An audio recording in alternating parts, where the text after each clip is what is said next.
fireman. It was a time of struggle. It was a time when people decided that they couldn't take it anymore. Disadvantage, hard labor, and of course, suffering. Sounds familiar?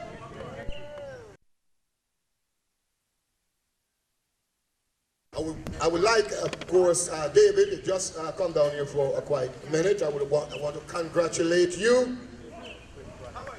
for doing something that we seems reluctant to do. And that is, of course, bring the individuals forward to the people so that the people could see, hear, and of course, question those individuals who promised them that things would be better. And of course, I anticipate that this is going to be the only forum, because election is quite around the corner, that's for sure. I want to thank those individuals who are running and who are here right now. It is my estimation that you want to make a change. That's why you are here today. Those individuals who will not show up should, of course, the people will deal with them. I would like to call up Ms. Samuel to give us and start us out with a prayer. Could you give me some more volume on this mic, please?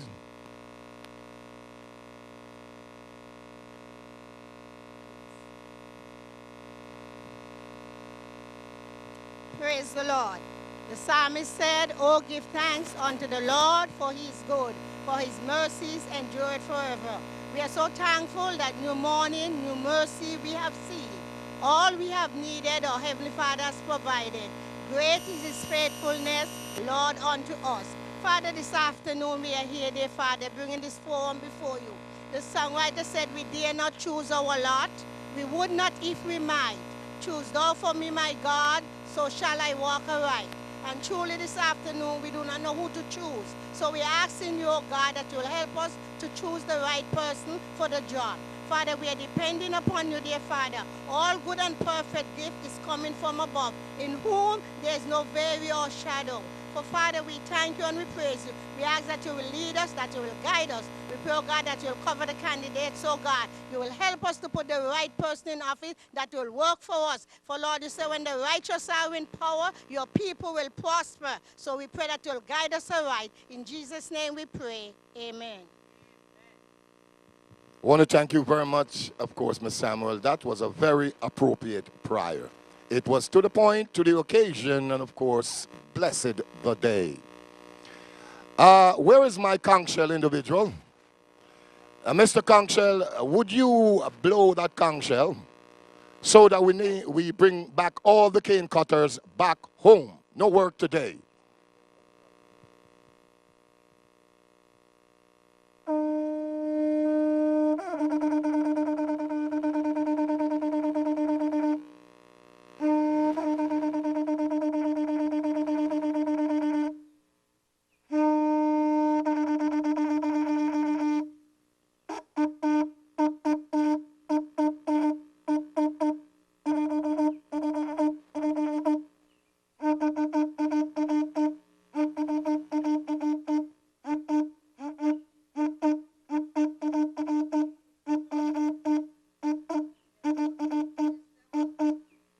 Want to thank you very much.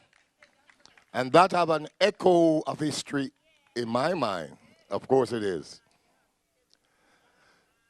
Now, ladies and gentlemen, this place should be packed today. We should have had more people this morning. And of course, it's a reflection sometimes that we don't care. It's also a reflection that probably we're tired of the same old things. However,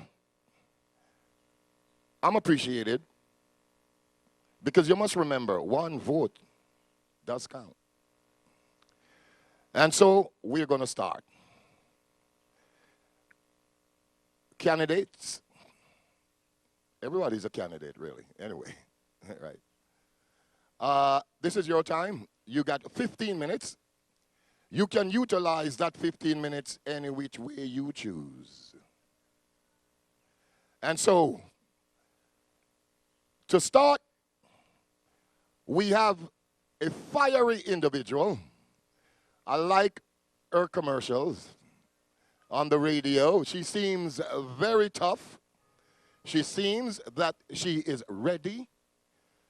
I'm talking about, ladies and gentlemen, our first candidate, Patricia Samuel.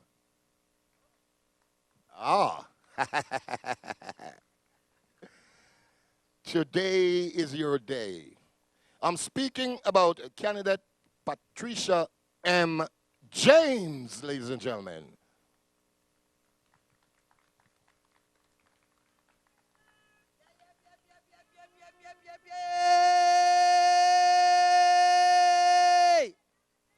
Good afternoon, Fsted. Good afternoon, people of St. Croix. I bless you in the name of God the Father, God the Son, and God the Holy Spirit. You bless in this land of St. Croix. Too much curse being released, too much things, negative words being spoken to keep us bound. I speak life. I am Patricia M. James from the town of Frederiksted. I am 8th generation Crucian. From Susanna the Maroon to Patricia the warrior.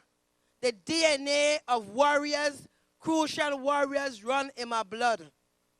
The fire of my ancestors is shut up in my bones. And today I stand and present myself to you as the new breed of leadership for this new direction of this land of St. Croix. New way of thinking for a new way of living. We've been thinking like victims instead of victors, like paupers instead of princes, like defeated foes instead of conquerors.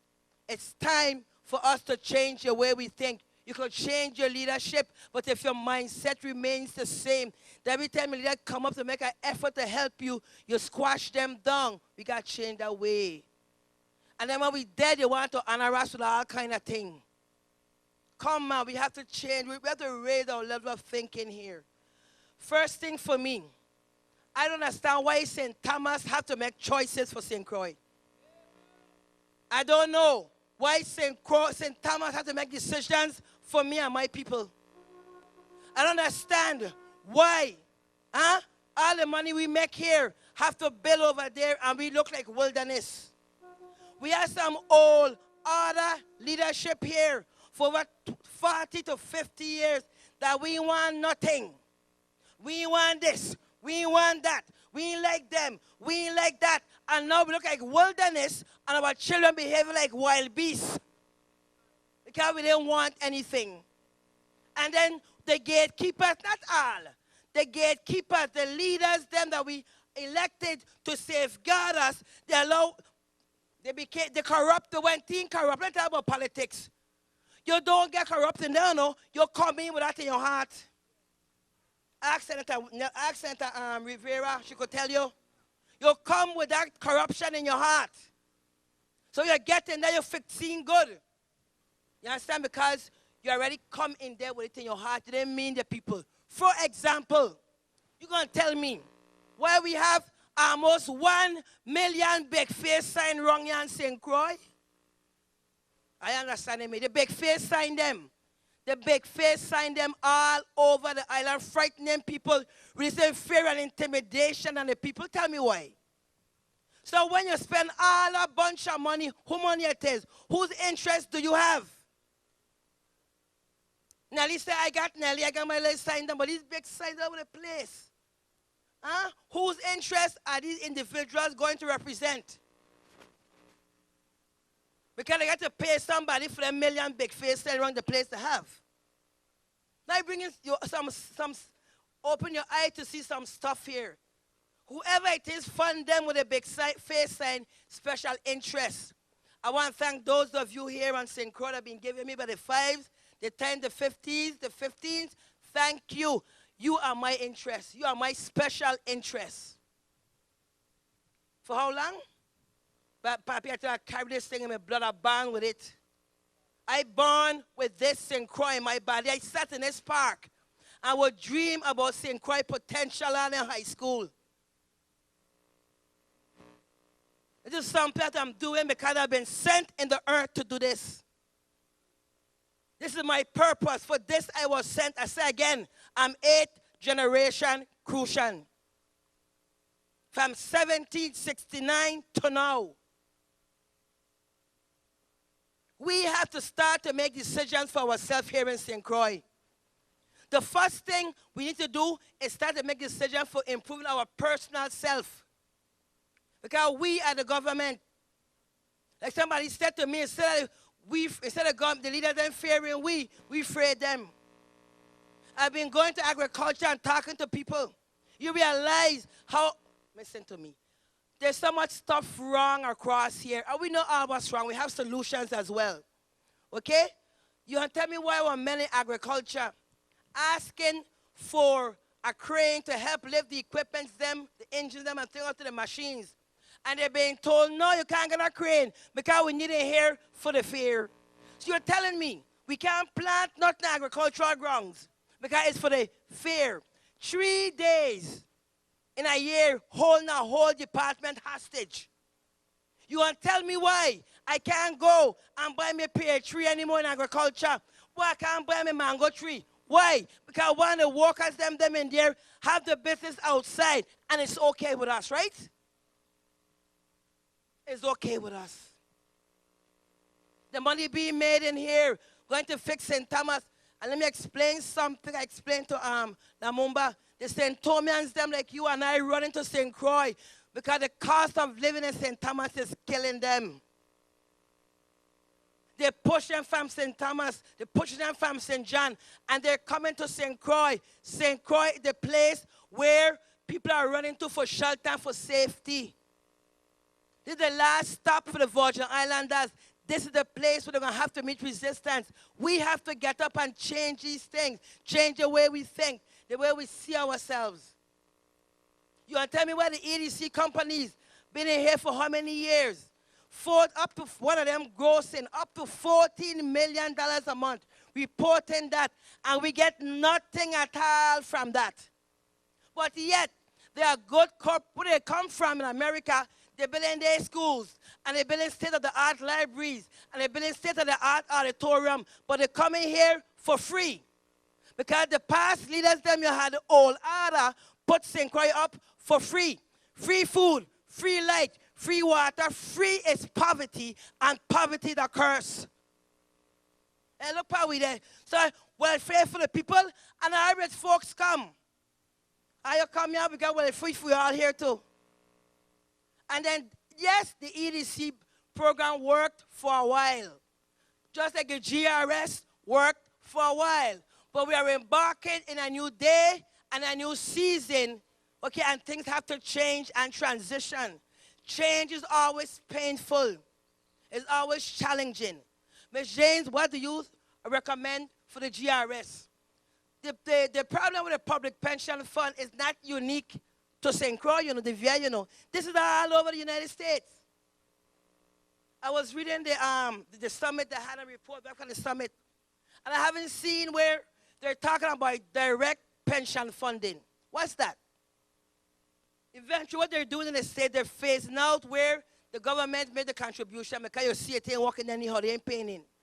What you do, you continue to pay into the retirement system.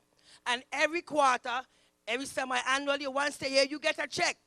And you invest in your own retirement plan.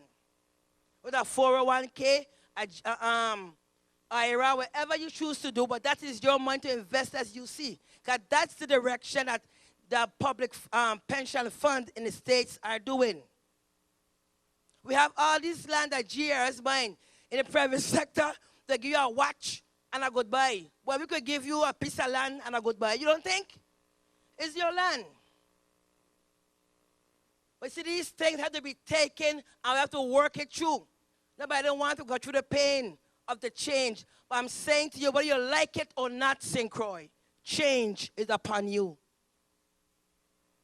21st century change is upon you. We can't get away from it. So you need leaders now that have a new way of thinking, that thinking progressively, that thinking about you.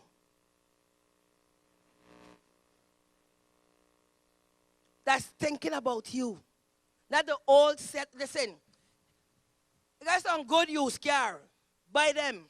But oh God, them brand new second hand are changing color and changing parts and changing, please. It's because of many of them old order is where we are here today. If you want new, then new is new. New is unprecedented, never seen before for the unprecedented season that we are in. You want leadership who ain't afraid to confront and won't back down. Because they can't send me away back to my Victory Cross yonder, where I come from. They can't tell me go back to Puerto Rico, Nelly. Go back to Vieques, go back to St. Kitts. I have nowhere to go. Back to Mount Victory. So yes, you are going to deal with me one way or the other. You want the voice of new leadership. You want the voice of new breed. You want a warrior in there to fight for your cause. Then you need Patricia M. James, number 10 on the ballot. Thank you so much. 5 minutes for questioning from the audience. Anyone have any questions to ask Patricia James? Let me hear it one more time for Patricia James. At least, Patricia, speak with fire. Ladies and gentlemen, is anybody in the audience would like to ask the candidate a question? Come up, sir.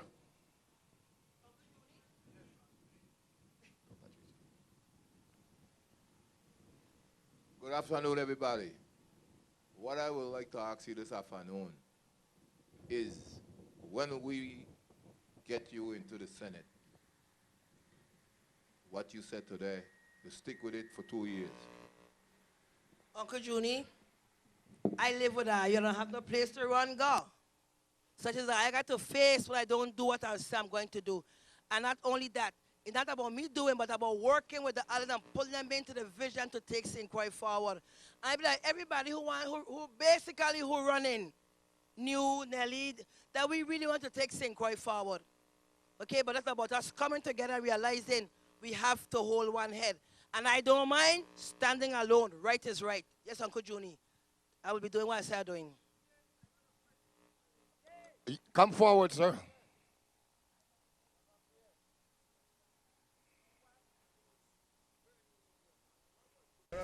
Come to the mic, sir. Let me hear your question. What is the first thing you would try to fix if you get elected? The first problem you would take head on if you get elected. When you get elected. My first concern, again, I go back to these EDC companies. We really have to sit down and begin to revisit these laws. We have to really sit down and revisit the law because our local mom and pop store and prosper and benefit from this program. When you're telling me that our people going to the EDA for money and they're being asked the whole guts and still ain't getting it. But Mr. Whatever he name they come from, whatever he name we come from, and getting all kind of thing to build house and buy yacht, and that is okay. That's why I tell you, I don't have no big face sign. Yes, you understand what I mean by the big face sign now? And you tell me why man like Zepho and so they wrong here got business. You can't get them that 5-year tax exemption and begin to work if you're speaking about with Robert gradually, but give them something, help local business come forward. Therefore, I want a boat. Okay, one more question and that's it. And you take 1 minute to answer this question. Come, please. Would you support reapportionment? Oh, yes. But I don't know what reapportionment mean. But anyhow, yeah, municipal government, I just said that. Local government, we have too much senators and that's number one. Therefore, lack of accountability. Local government, what we make here, stay here. Thank you very much. I want to thank you very much. That's Patricia James. She's number 10 on your general election ballot. Wednesday, no, John. Yes, sir. Patricia James said that she for the reapportionment. Candidate? Of course it is. I'm going to call her up because she has an appointment someplace else. Ladies and gentlemen, of course, this candidate has been elected more than once, more than 3 times, if I'm correct. She's a very, very stickler for the facts. She is well researched when she presents herself on the floor. And of course, this time she's running as a Democrat. Ladies and gentlemen, I would like for you to give me a round of applause for Senator Rivera O'Reilly.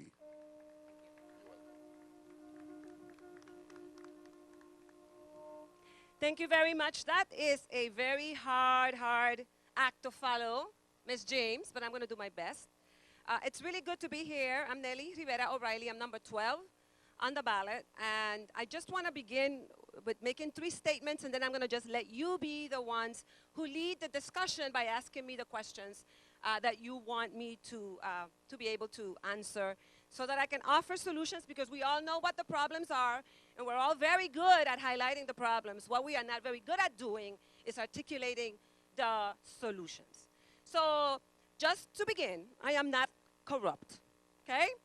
I believe in transparency, and I believe that everything that I have done as your representative has shown that I put the interest of the people that I represent first.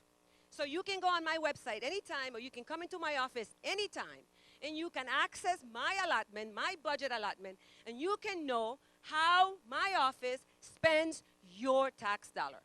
And because I believe in accountability and in transparency, I passed a bill that is called the Virgin Islands Transparency Act, which requires that every single government agency and every branch of government, yes, the legislature and the judicial branch, must make public, online and in any other method, to you, every single expenditure that it makes with your tax dollar.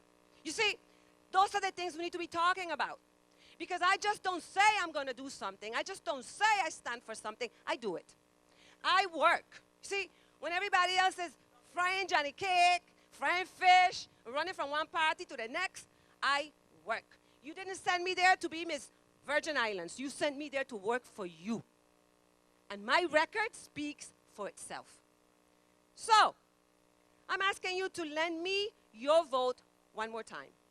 I am asking you to allow me to return to the legislature to finish the work that I have begun. I am not interested in becoming a career politician.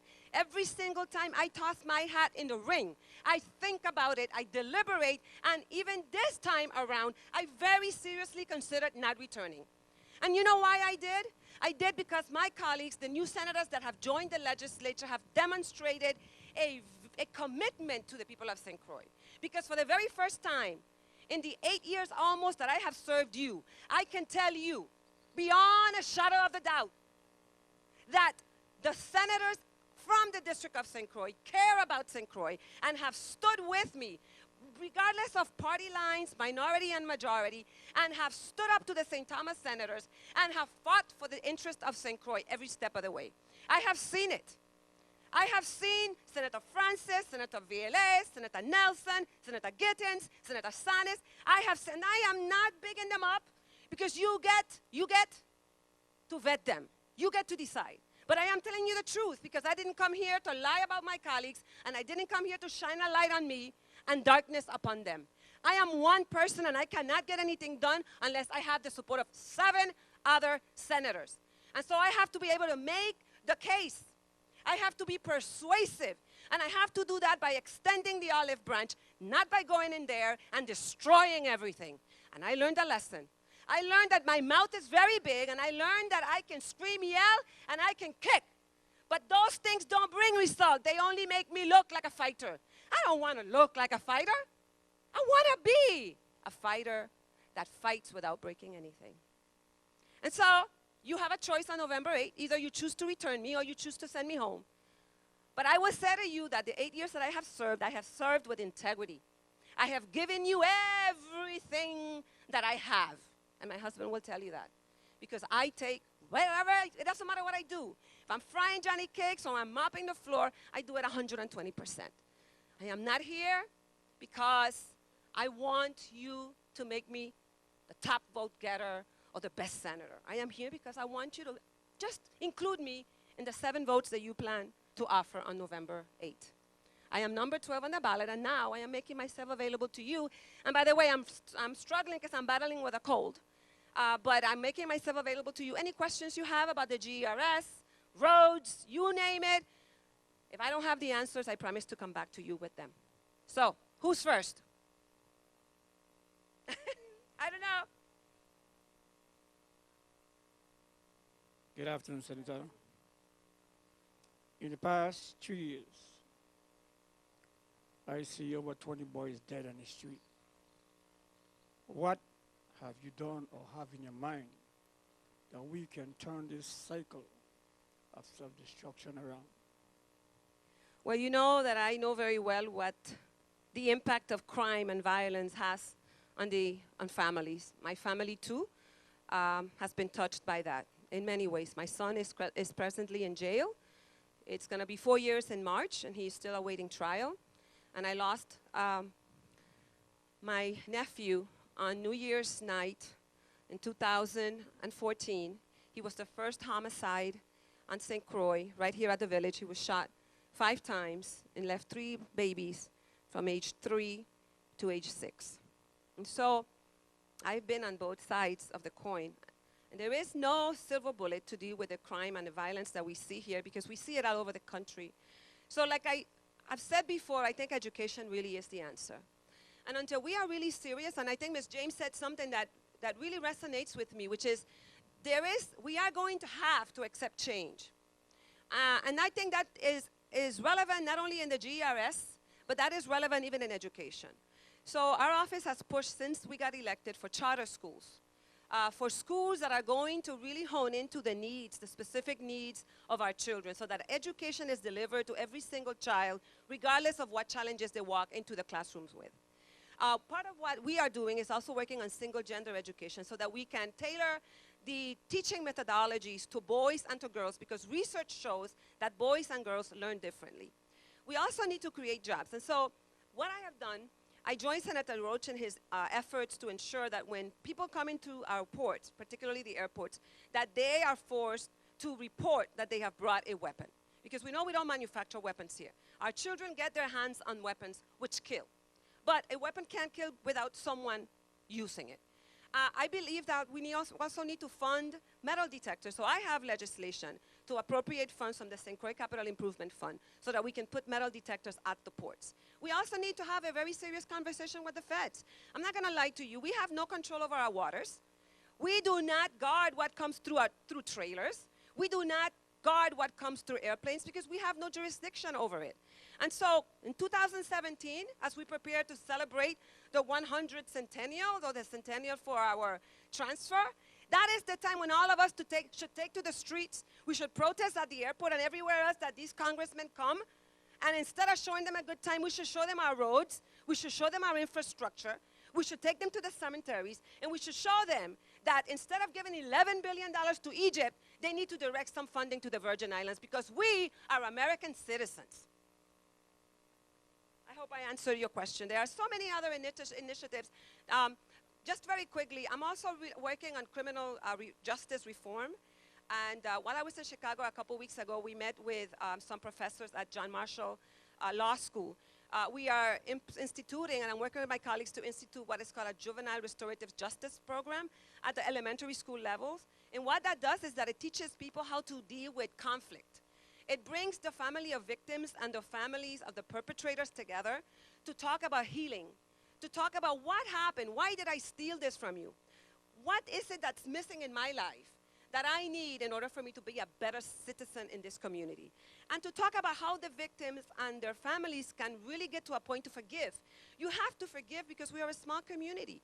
I could very well be standing next to the mother of the victim of my son when I'm in the grocery store and not know it. And I carry shame, and I carry pain, and I carry guilt. And I know that every mother whose son or daughter has committed an infraction or who has lost a child walks with guilt and shame and is shackled by that. We need to start having a conversation about how to get to the forgiveness piece.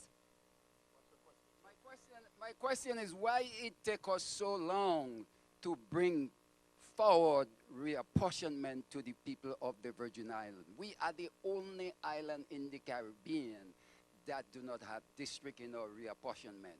Why it take us 50 years able to say, well, after 50 years, then we could see. Yeah, so when the senators that have served you for 50 years come, you can ask them why. I will tell you that I support sub-districting. I believe that districting is critical. Imagine if I could deliver for my district. Imagine if I was able to bring to my district the things that it needs and work with other senators so that they too could meet their needs of their district. The way our legislature works is a popularity contest. Who screams the loudest, who fries the most fish and Johnny cakes, who has the biggest party. And at the end of the day, really guys, think about it. You go out and you support the very same people that then you step on. So I'm not gonna sugarcoat anything. I support reapportionment. Anybody that has any sense in their heads understands that the system under which we operate today doesn't work. The problem isn't whether the reapportionment has taken 50 years. The problem really exists is whether or not the people who you elect have the desire to bring the change that is needed. What are they afraid of? Senator Positive Nelson, who I hope will join us later, has the authorship to the reapportionment bill. I was preempted by his office. And I have said to all of you, and I have said to him, that I will join him when the bill comes forward, and I will support it, and I will sign anything that you want me to sign. However, I will tell you this much. Today shouldn't end your engagement. You shouldn't wait every 2 years before an election to have this happening. You should be engaged and involved through the process all of the time. You should fill the halls of the legislature. Calling radio stations isn't enough. You have to be part of the change. And the way you are part of the change is by holding us accountable. So I look forward, whether I'm successful or not, to hear your voice beyond today, beyond radio stations, to support us when we bring measures to the legislature and say, I'm behind that senator. At the end of the day, on November 8th, personalities go away. We represent you and we cast a vote that is supposed to reflect your sentiment. And so I ask you to consider me as your candidate on November 8th and to lend me your vote one more time. I'm number 12 on the ballot. Any more questions? Or am I out of time?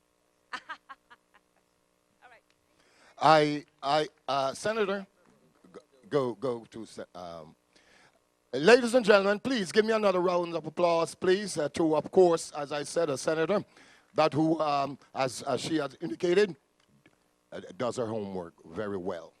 And, of course, my next representative, the next candidate, is a gentleman that I refer to as Quiet Storm. And the reason for that is that when you hear him over the radio station, he is meticulous. He measures his words. I'm referring to candidate Robert B. Moorhead. Give me a round of applause, please.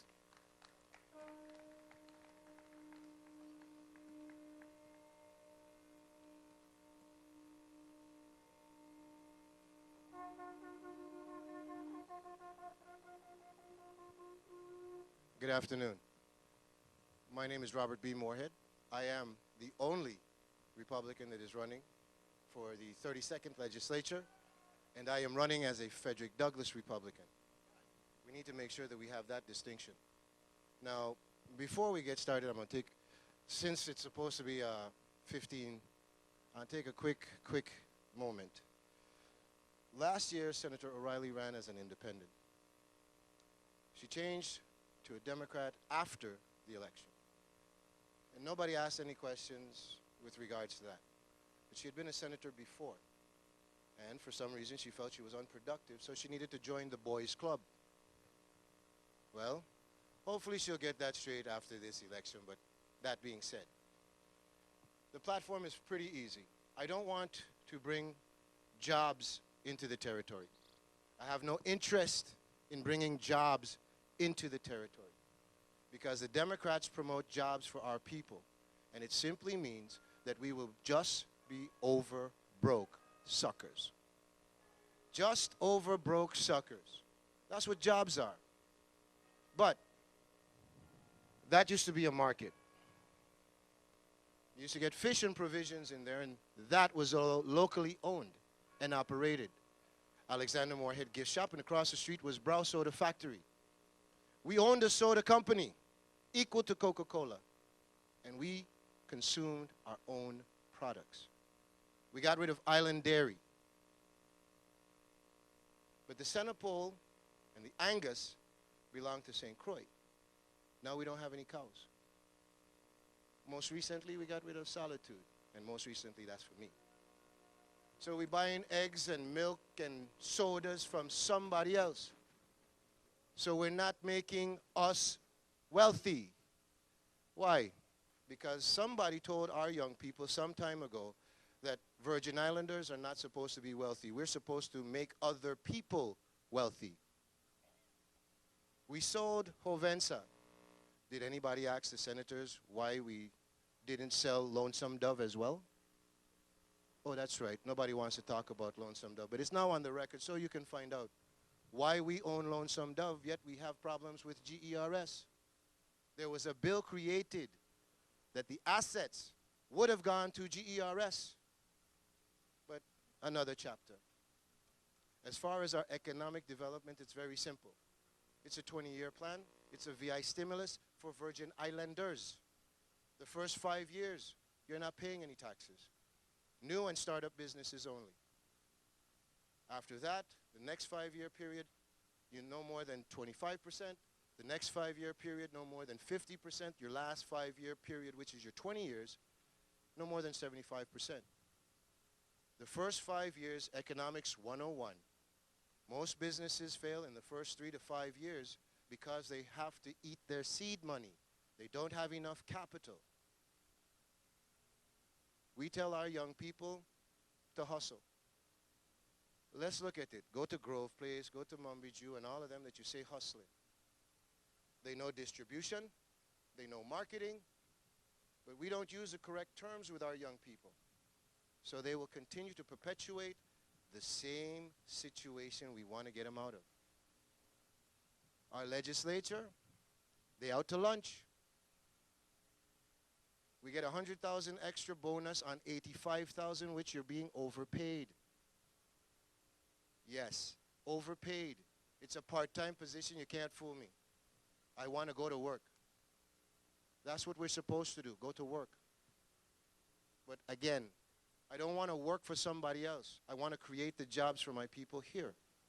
So we need to be able to stimulate ourselves here. We have spent too much time waiting for somebody on some horse or something from outside to come in and save us. If you want to know where your Savior is, look in the mirror. Look inside the mirror, because I'm going to tell you. Those of you that don't know, I am a Hess brat. Yes, that means that I lived and went to school based on the benefits of Hovensa. That's that. I went away. I worked with Fortune 500 companies. I worked with the federal government. And all I was doing was making other people wealthy. All the accolades, all the plaques, and my home is suffering. Frederiksted, Christiansted said, oh, Frederiksted is a ghost town. Stay in Christiansted. Now, Christiansted is also a ghost town, so now we have 2 ghost towns in St. Croix. Let's not get confused. The issue is not St. Thomas senators. The issue is the St. Croix representation that we do not have. And please, for the record, I'm not signing any papers with regards to my position on reapportionment. I have spent the last 6 years discussing reapportionment. So I don't need to sign nothing. I have a tattoo, a t-shirt. I don't need no more. I'm not pretending.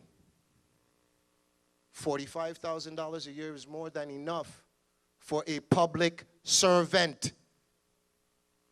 I don't want to retire from the legislature because I have my own company.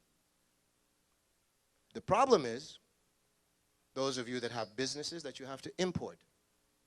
I pay taxes if it's not US made to bring it here. Then I got to pay taxes to clear it, taxes on the shelf, and taxes at the end of the year. When do I get to make money? We just had our electrical company charging us 54 cents a kilowatt hour. What did we do? We let our elected officials tell us that they're going to give us a 30% reduction. Make sense out of nonsense. Give me $100,000 and I will reduce your electrical costs. Please remember. And I gave it to you. Then your engineer said, oh, I didn't know anything about caliche and blue beach, so I need another $100 million. September's passed, October's passed, September's passed, October's passed, and the last one was April, which has passed, and we still don't have the 30%. Gas prices have gone down, food prices have gone up. When are we going to start to take care of us? You want to bring Chinese here, and then you're telling me I must learn to talk Chinese and walk Chinese. Hey, learn to eat fungi, boiled fish. Why must I? Let's make sense out of it. When you go to any foreign country, why would you want to eat what it is you already have home? How do you experience that place? It is time for us to stop pretending and start doing. 4844, it's an act. It's on the books. 12 years old. And our present governor was one of those co-sponsors. Like him or not, Senator Adelbert Bryan was the sponsor. What does it do? Tell you, 4844 puts VI history and Caribbean culture in our schools from K through 12. But there's a present current senator that believes that we need to put civics in the school. But you can't get the first act done. I don't need another feel-good bill. This legislature has done a tremendous job in producing tons of legislation. 90% of those are punitive. Simple example. You increase the fee for speeding tickets by lowering the speed limit as well. And then you say to the public, this is new money. Those of you that own homes, we're going to increase the taxes on your home. And that will be new money. It's still your home, still your income, and your income has not increased. So how then does it become new money? Again, when do we stand up straight? The burden is on your back. You want to get the burden off your back? Stand up straight. With that, wait, last one, agriculture. And I didn't mean farming, but agriculture as an industry. Farmers want to farm. They don't want to market their products. We have $8 million in the school lunch program alone. 95% of that money goes to the continental United States. 5 of it stays here for administrative purposes. Because Merchant Market and Prime Food, who have the contracts with the government, they're the ones that are collecting that 5%. But they send 95% away to buy the corn, the apples, the apple juice, and all of that to bring here because we don't have any soil in St. Croix and we don't have anybody that knows how to farm in St. Croix because we've never done that here in St. Croix. Ever. Start to feed our children. The extra produce, start to feed our elderly. And then you go to the open market. There is $8 million that comes every year to the territory. Bring the farmers together, form an association. They will produce what is required at the standard that it is required so that that money goes in their pockets. We have to start localizing. Stop letting people tell us foolishness about they're going to bring jobs in. There are jobs here. And that's the jobs that they're taking. And then we work. WAPA takes our salt water through a private company. They charge us for our water, and it's being distributed through our pipeline. Same thing for the electricity. And 2 years ago, I said, I advocated for the sale of the production of our electricity, and we keep the distribution. It was a win-win. It still is. And apparently, they've changed it up to the point where it's no longer a win-win because we no longer really control that mechanism. Can we afford this? Apparently we can. And by the way, yeah, continue to call the radio stations. But I find it strange that a senator would have stood up in front of you. A senator, any senator, has the right, has the obligation to have town hall meetings. It is a citizen that has us here. One citizen has us here. Not 6. 1 has made all of these big shot elected officials come scraping over here. For what? Because he's not a resident. He's a citizen. And his voice, his challenge, is what everybody is answering. So call the radio shows and ask the questions, because apparently they are listening. So the question you need to ask is, since you're hearing us on the radio show, why then are you not acting in accordance? It is that simple. So, November 8th, I am number 8. Again, not hard to find. I ain't trying to make a career out of this. If we're serious, let's get serious. You want to change everybody, fine. I'm not asking you about no 7 votes. I only need 1. And I'm 8th in position. On the 8th. You can't miss me. You want to vote for 2, that's up to you. But we need to seriously show that we want to make a change. You're looking for your savior? Look in the mirror. Don't go yet, Mr. Morley. Ladies and gentlemen, give me another round of applause, please. I'm talking about the one and only man himself, number 8 on the ballot, general election ballot, Mr. Robert Moorhead. Mr. Moorhead, I would love to get your opinion on the GERS in a minute. In a minute. According to the OIG report, which is the Office of Inspector General report, which you can find on my Facebook page or the website, you will find out that the OIG, the inspector's report, stated that an AIE program, AIP program, excuse me, is what's caused us to have this situation. Ask yourselves a very simple question. You're putting money into a system, and the system is lending money to private businesses that aren't local. $5.7 million went to Kentucky Fried Chicken. Anybody had some Kentucky Fried the other day? It's not Cosmos. Cosmo has sold McDonald's franchise a long time ago.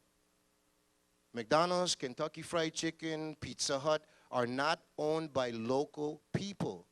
So understand, on Friday when you get your check and you go to Pizza Hut and you give them the money, they are going to send the money to the States. A small piece of that pays the employees. None of the tomato paste or mozzarella cheese do we create. None of it is purchased here locally. So none of your money is supporting our economy. The GERS system needs to be closed.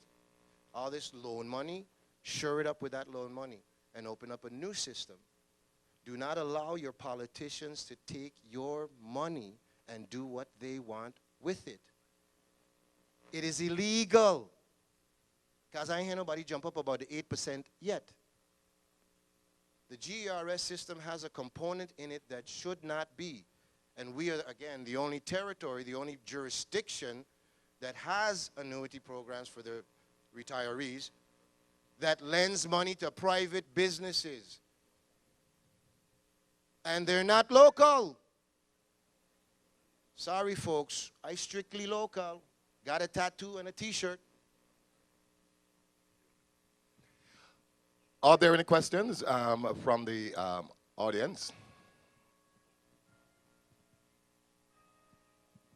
I would like to ask this afternoon, Senator, or beginning Senator, because I know I'm going to win. But what do you think about districting in St. Croix? Okay, it's the Revised Organic Act 1954.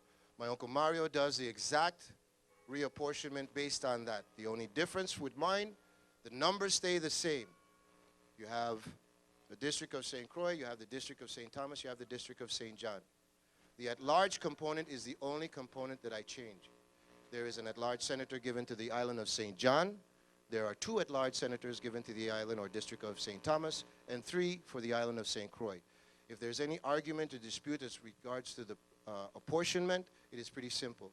Number 1, it is based on size and the potential for growth. So you put that in place first. As far as the district senators are concerned, that stays the same. 2 for Frederick, 2 for West, 2 for East, and in St. Thomas, 2 for West, 2 for East, St. John, 1. Okay? Thank you very much, Mr. Robert Moorhead, number 8 on the general, of course, ballot. Give me another round of applause, please. Is there Miss Susanna Carlwood Smith here? Just a moment. Come, Miss Smith. Ladies and gentlemen, welcome another candidate. Of course, this is Miss Susanna Carlwood Smith.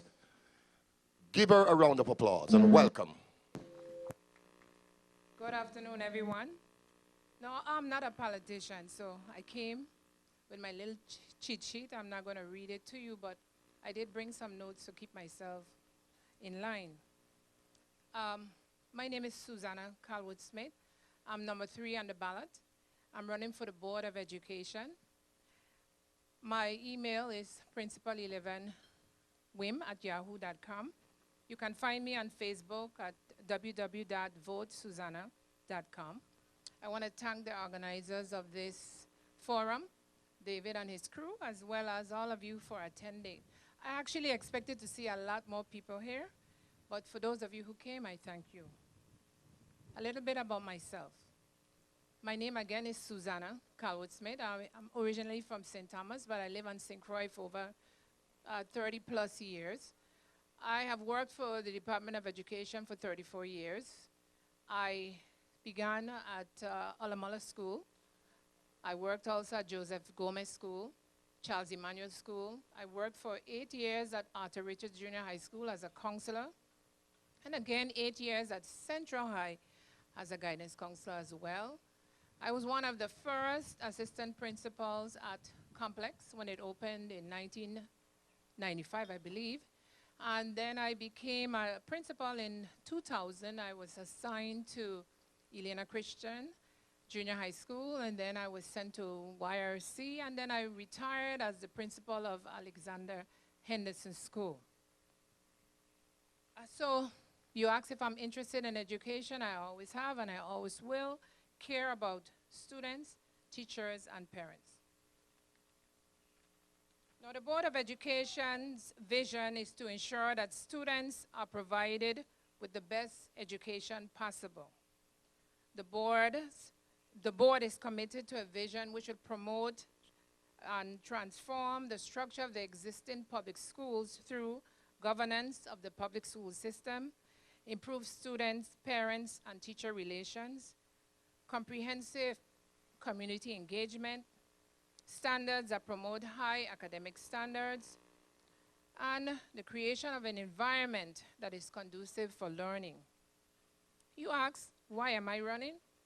I'm running because I'm very committed to the board's vision and mission, and I believe that with the knowledge that I have, I can bring the necessary or needed change to ensure that the students get what they deserve. I was formerly also a PTA president of the Alexander Henderson School, and I was also the president of the PTSC, which is the governing board that runs all the PTAs.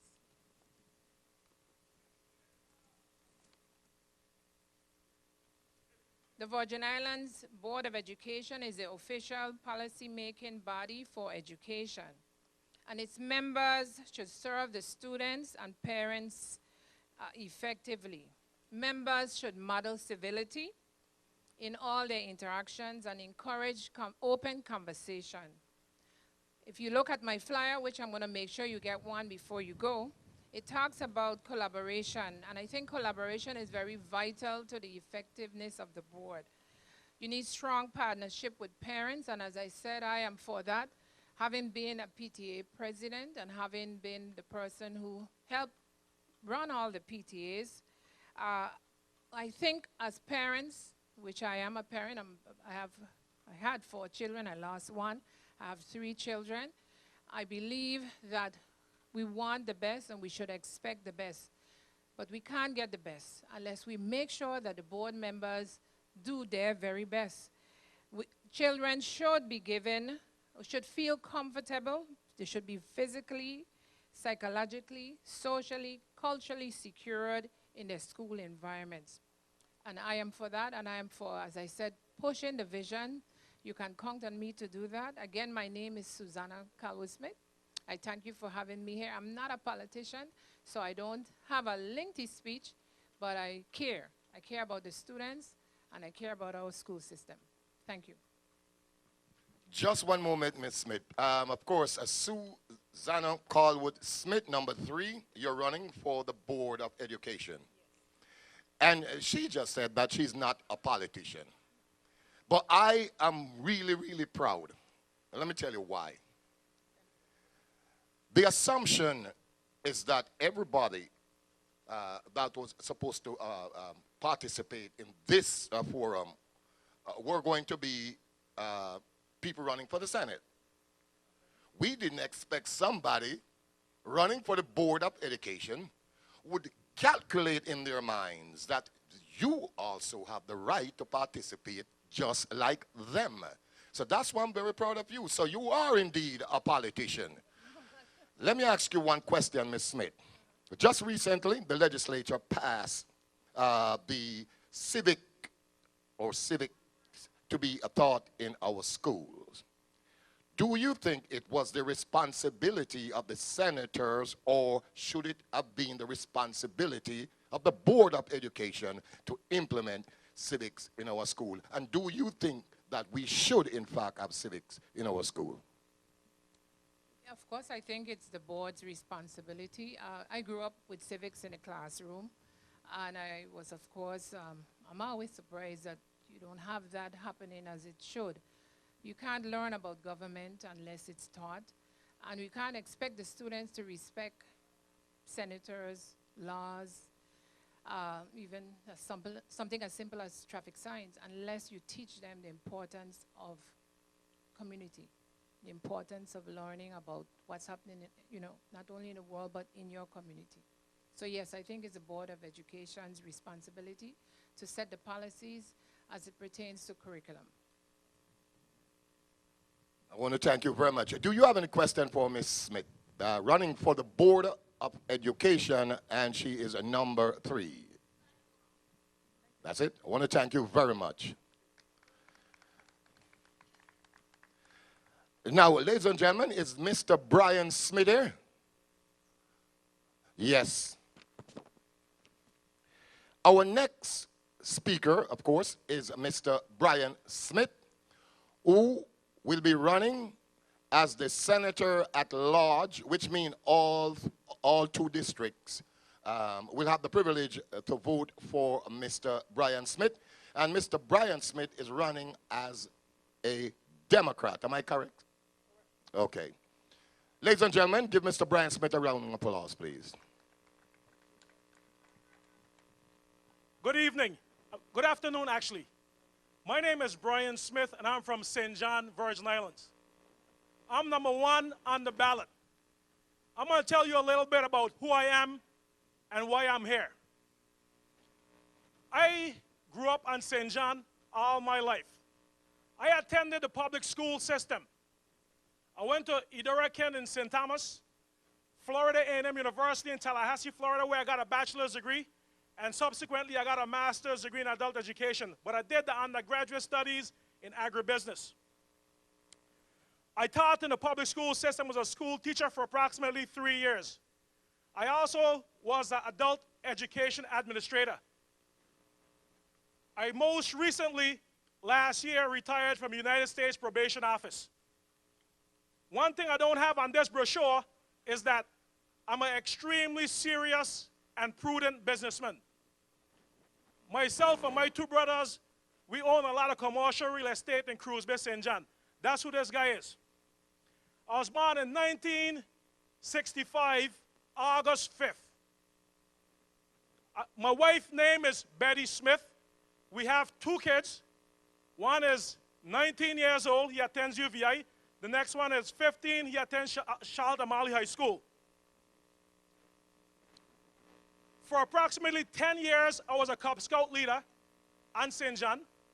And let me tell you what happened why I became a Cub Scout leader. From the time I was 8 years old, listen to the passion behind who I am and why I'm here.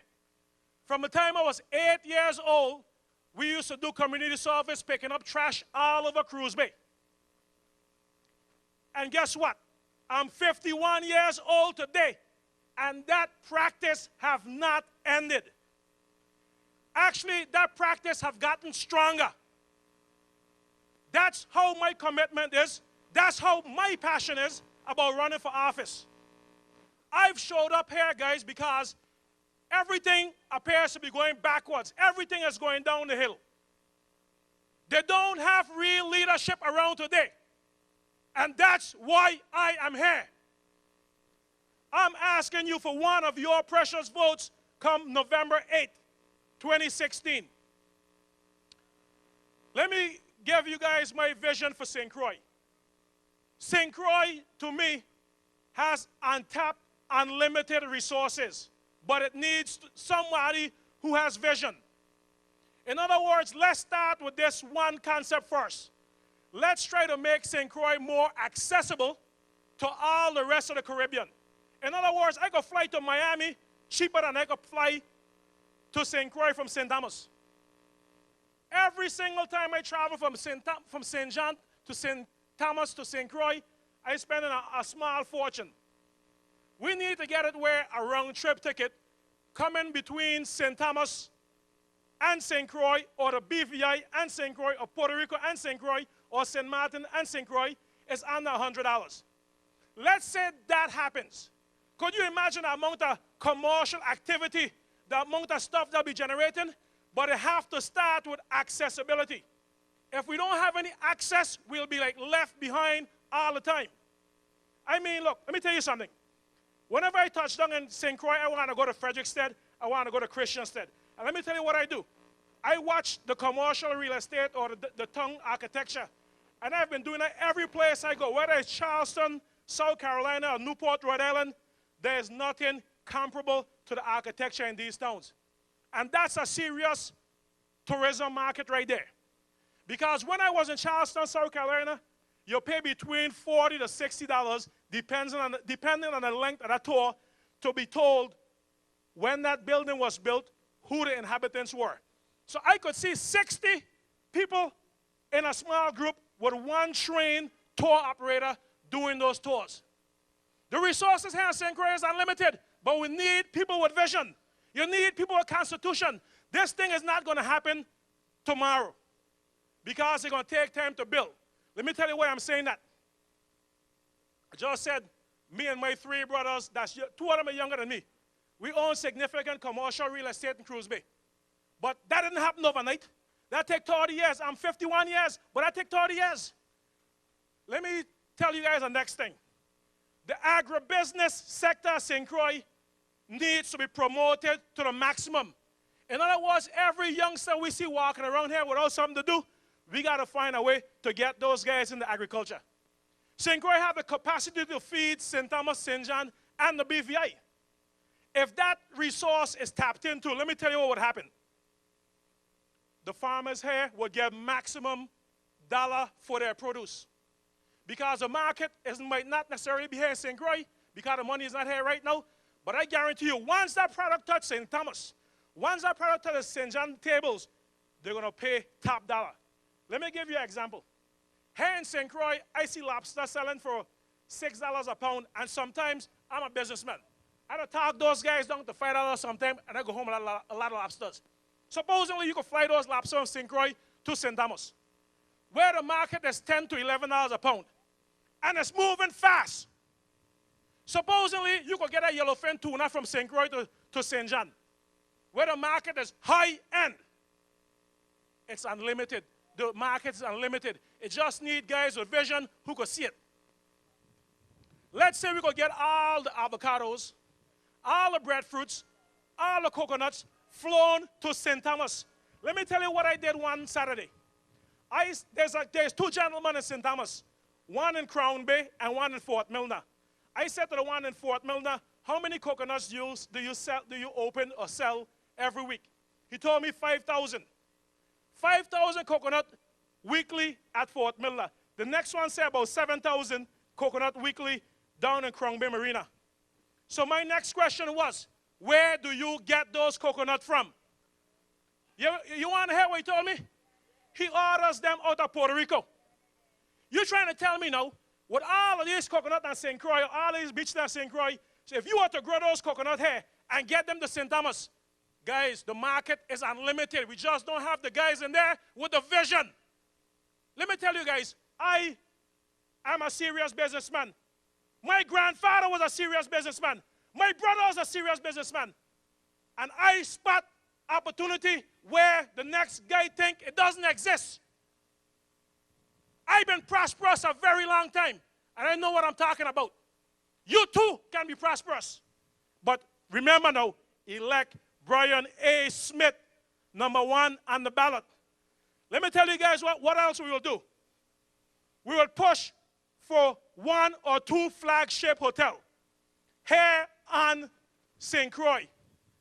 The reason I'm bringing up 1 or 2 flagship hotels is because that takes a lot of effort, that takes a lot of money, that takes a lot of skillful negotiation. A lot of time people always say, can these things come? Yes, they can come, but it's who is negotiating it? I could spot a millionaire across the street, but you got to also be a millionaire to spot one. You understand what I'm saying? So in other words, if you send a lightweight to negotiate with a heavyweight, you'll come out of the wrong end and stick every single day. Because the art of business is negotiation. Negotiation. So guys, I tell you, vote for Brian A. Smith. Come November 8th, #1 on the ballot. Your Democratic candidate, Senator at large. Let's stop wasting time. Let's get real. We need heavy hitters to do a heavy lifting job. Don't bring in a lightweight. Don't bring in a bunch of sorry guys to take on something that requires extraordinary effort. The word is extraordinary effort. The word is vision. The word is commitment. The word is character. The word is conviction. And I bring in all of them guys. This is a real deal. Don't go yet, Mr. Smith. Ladies and gentlemen, Mr. Brian Smith, of course, #1 on the general ballot. Yes. Anybody out there have a question? Coming to you. Don't move. Yes, come. Mr. Smith, you from St. John. St. John. You representing St. John. Well, the whole Virgin Islands. Let me ask you a question. Are you representing St. John? I'm representing St. John, yes. So St. Johnian has the right to put you in. Who's this? St. Johnians. St. Johnian, St. Thomians, and Crucians. So you're not really a senator of St. John. If you have 5,000 people in St. John and 10,000 St. Christ put you in, St. John didn't put you in, we put you in. And I'm trying to understand your politics, so explain that to me. Thank you very much. What I would do, if elected, is serve the people of the Virgin Islands. I don't have any choice but to serve the people of the Virgin Islands. That's the mandate of the senator at large. I'm not going to say, well, the people of St. Croix put me in or the people of St. John didn't put me in.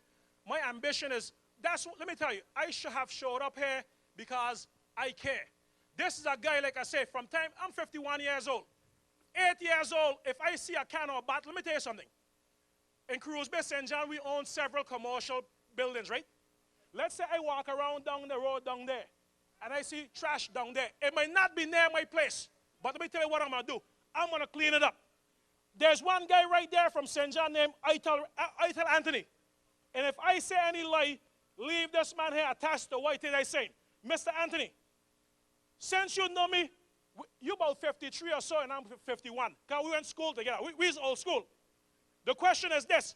Have I stated anything contrary to what you know? No, yes or no? The point I'm trying to bring to you, sir. Yes. You are from St. John. You are from St. John. Yes, yes. like I have my centers on St. Croix. Who will represent St. John if St. Croix decide to put you in and St. John don't give you the kind of votes they give? That's my question. I'm a little mixed up with this whole political thing. Oh, thank you. Okay, I understand what you're saying, but let me tell you what I would do. If anyone walks into my office, they will be represented. Whatever issue they have, that would be addressed by me. You understand what I'm saying? In other words, if I got an office in St. John, we're going to address the issue on St. John. If a guy in St. Croix got an issue, he walks into my office and he see Mr. Omar Henry, he will address whatever issue, and if it's beyond Mr. Henry, he bringing it straight to me. That's how it'll be handled. One more question, Mr. Brown. I like your idea regarding the entire concept of agriculture in St. Croix, utilizing the products of St. Croix and bringing them back to St. John, St. Thomas to be sold. I agree with that and that concept. However, my question is, what kind of legislation would you pass or implement in reference to the shipping?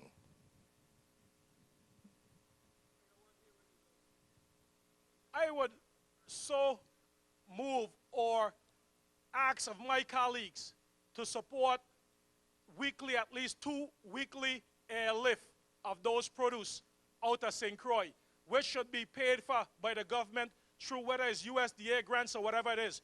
Because we need to get those products, their agricultural products, to the market at once because they're perishable. That's what I would propose, that we get 2 airlift out of St. Croix to get those products to St. Thomas. You said you have a question, sir.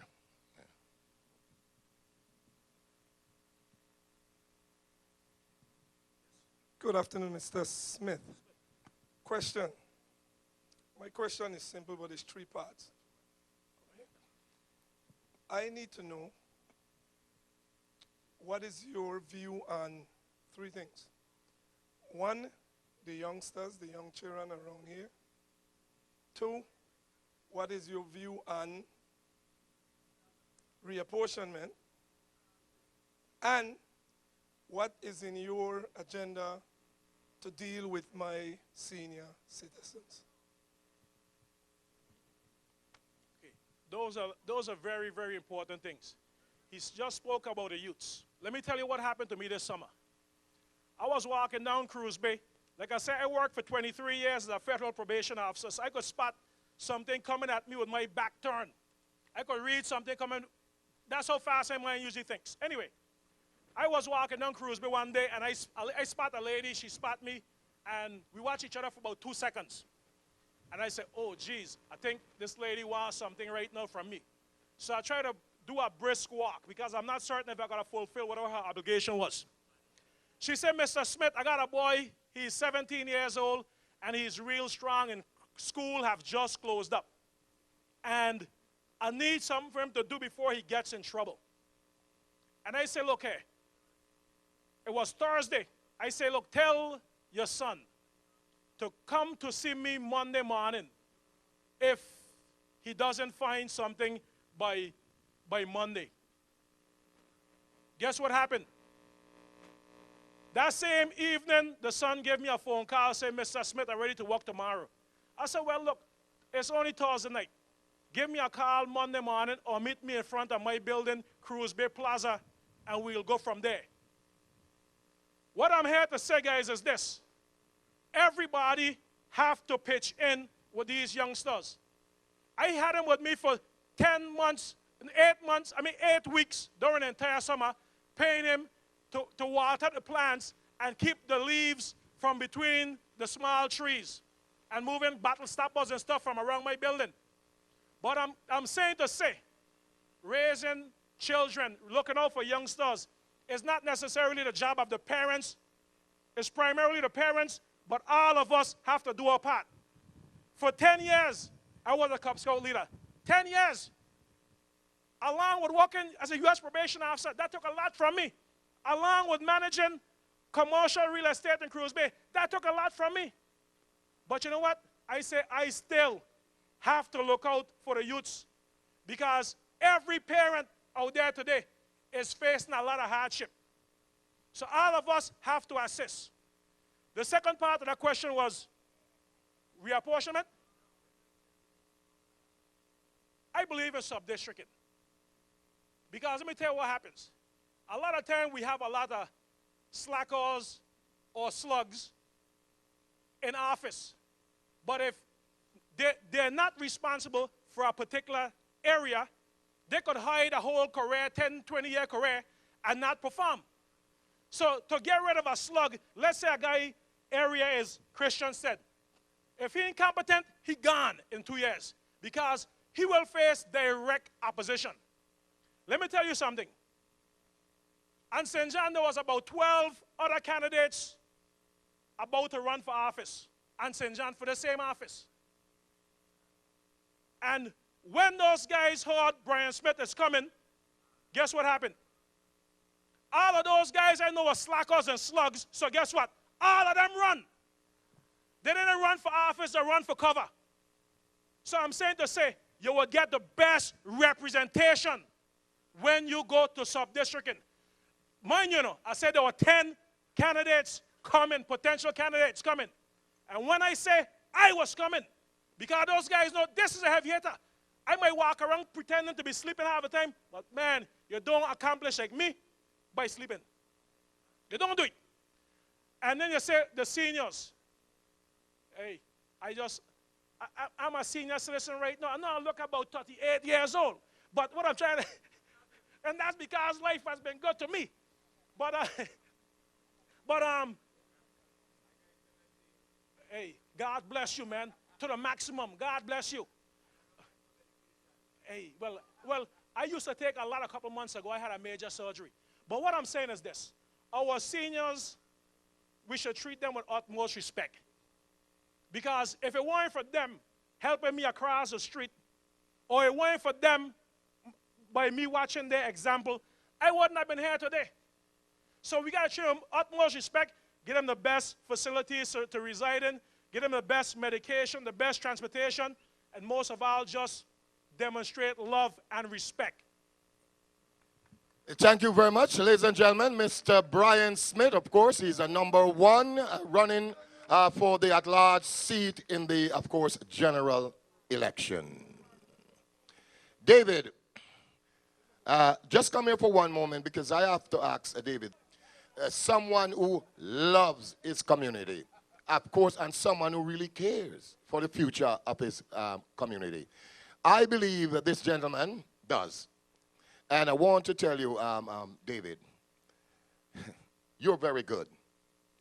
And for you to have come up with this thing today, I mean, tell me something. What caused you to do it? Good afternoon, ladies and gentlemen. Are you ready? What caused me to do this is because one day, like I said, I've been listening to our beloved on the radio. Where you there? Well, can't see him, but yeah, wrong. And, you know, I've been hearing people from St. Croix, people from St. Thomas, people from St. John, and if you really pay attention to the cry, it's the same cry. And the questions asked in a different way, but it's the same questions. So I did, one night I was getting ready to go to bed, and I just happened to lay down in my bed, and I'm the type of person like this. I tried to think and what did I miss for the day, or what, you know. And when I just think on it, I say, wait, you know what?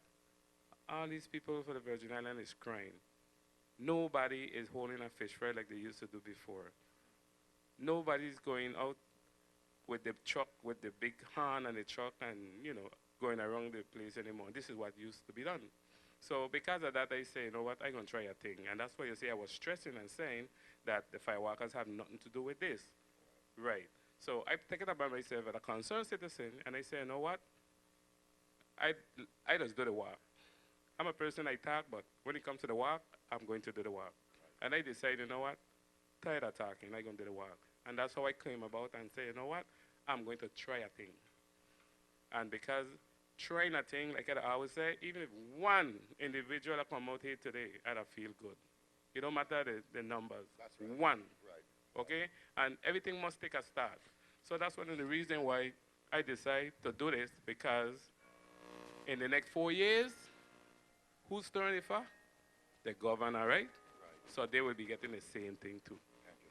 Ladies and gentlemen, give David a round of applause. And we thank him very much for this reality. Yeah. Okay. Yeah. Okay, we are awaiting some other candidate to come forward. They are not here as yet, and we would like to see all of them. Mr. Kongsha, there's another round of applause, please. As you should know, one more time for your reminder, this is contract day. And as you should know what contract day means, we are talking about the spirit, the struggle, the determination, of course, Queen Mary. This is also political season time. General election is going to come up, of course. That's November the 8th. And this forum was a call out to all individuals, whether you're running for the Board of Education like Ms. Smith, or you're running for senator. This is the forum that we invited you to speak to the people right here in Freedom City, historical city, and of course, right behind the statue of Budoe. Ladies and gentlemen, our next candidate is coming up right now. Of course, he has been in the Senate before, but he decided that he was not finished, and so he's running in the general election coming up. I'm talking about the one and only man himself, former Senator Norman John Baptiste. He's number 3, and he's running as an independent candidate. Norman John Baptiste, ladies and gentlemen, give me a round of applause.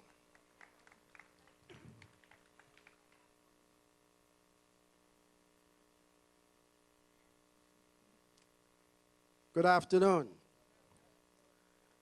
It's a pleasure to be here this afternoon. I just want to make one minor correction, which is that Mr. Nugent said that I wasn't finished. I'll never be finished until the Creator makes such a decision.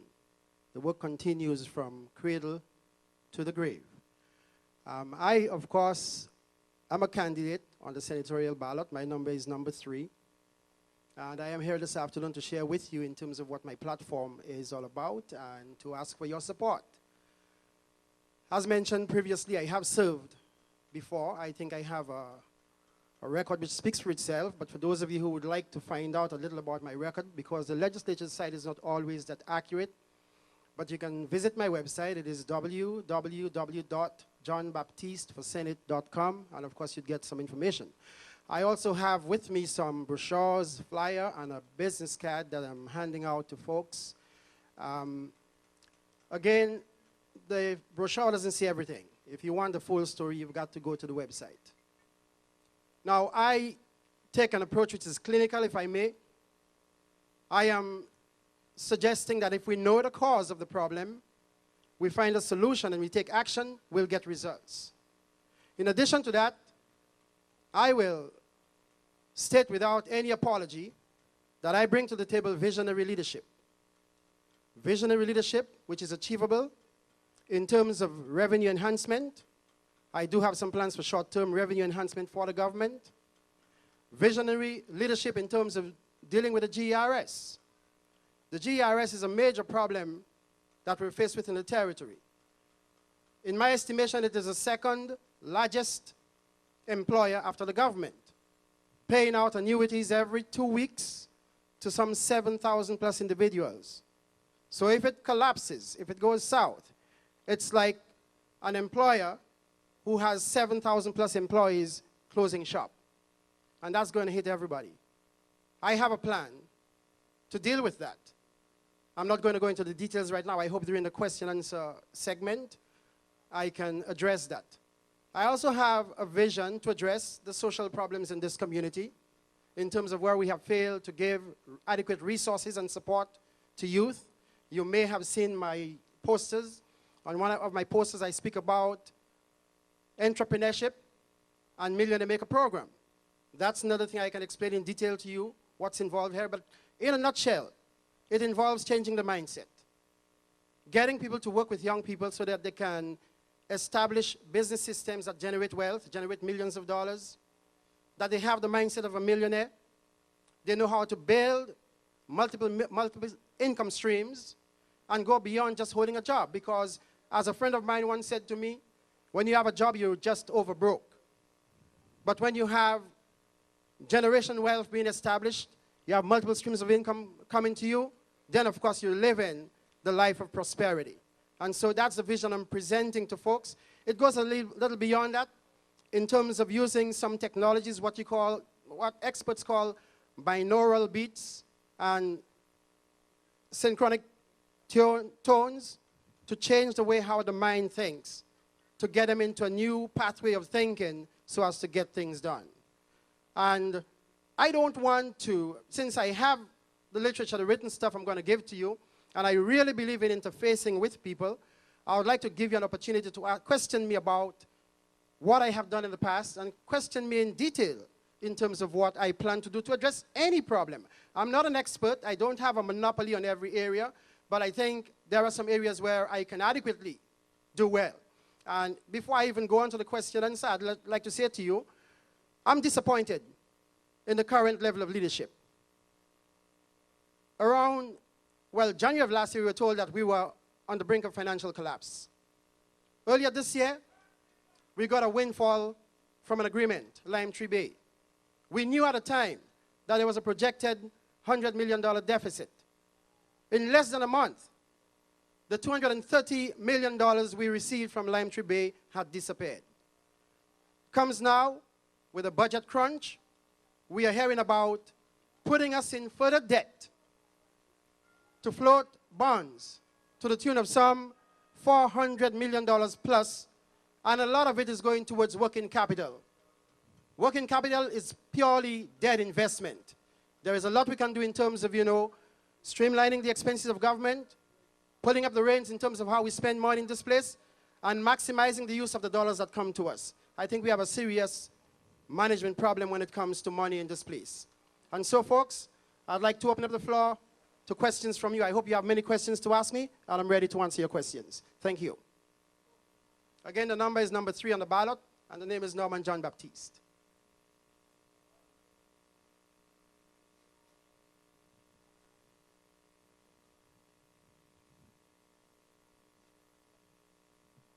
Good afternoon, sir. You were once a school teacher? Then I probably can ask you this question. Let me pretend I'm the young guy that asked me this question that I couldn't answer. The young man said, Mr. Jackson, you got me on the street. Mr. Jackson, you got me on the street. I said, yeah, man, how? He said, your system prepared me for foreign language, 2 years of French, 3 years of physical education, some chemistry and heavy math that you yourself don't use. But I'm here now out on the street looking for work, and none of that employ me to work. How would you answer the curriculum to me? Thank you.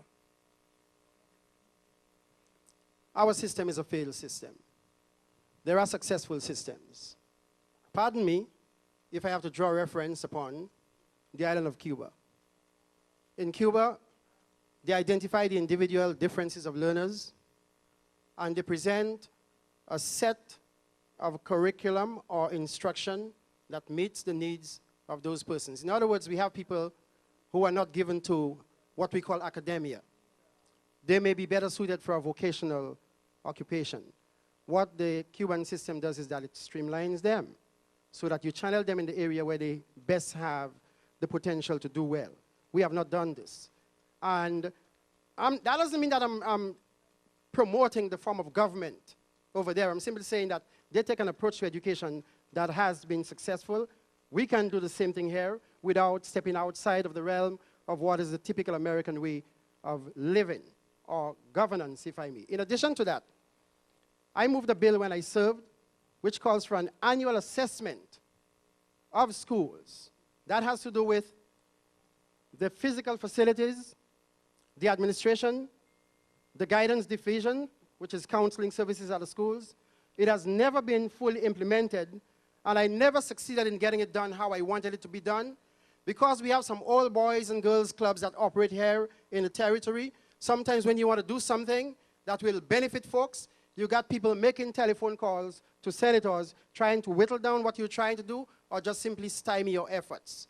I think today I better know how to deal with this kind of dynamic. But had it been done as I proposed, our schools would not have been crumbling today. We would have seen where the guidance division has shortcomings because part of the deal was that they would identify weaknesses and make recommendations for addressing those weaknesses. That has never been done.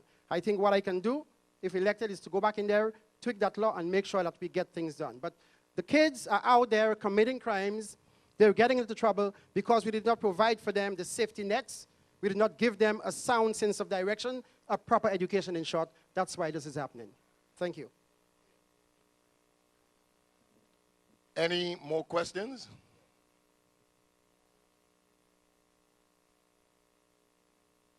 Good afternoon, Farmer Senator. I would like to ask this question. You were in how long? How many terms you were in? 5 terms? Okay. You are in 5 terms, right? And you've been out how long now? Since 2008. Okay, now, from then to 2008, why are you running this year? Why are you going to make any changes that you didn't do when you were in there before for the people in here that you saw before? The bottom line is that we were told that experience is the best teacher. And experience doesn't simply mean experience where you have succeeded. Experience also means experience where you have failed. In other words, you've got to learn from your mistakes. Having been out there, I have a 3-point perspective on this government. Before I became a senator, I had one viewpoint. When I became a senator, I had a second viewpoint. Having been out, I've been able to look to see what mistakes I made and how those mistakes can be corrected. One of the first mistakes I made when I was in there was that after serving for about two terms in there, I didn't maintain the kind of connection I should have maintained with constituents. Hence the reason why some of my proposals didn't go forward. In other words, things that I advanced that were being stymied by people who were serving with me at the time, I never came back to the citizenry of St. Croix, the residents of St. Croix, to tell them precisely what I was trying to do and who was trying to stop me, and to ask them to rally behind me, to support me, and to contact the other senators in there, and to show them what was good about what I was attempting so that we could get it done. In addition to that, I'm a lifelong learner. When I left office, I continued to research, to find out what is being done in other jurisdictions that can be done here to better our situation. And so I am fully armed with that.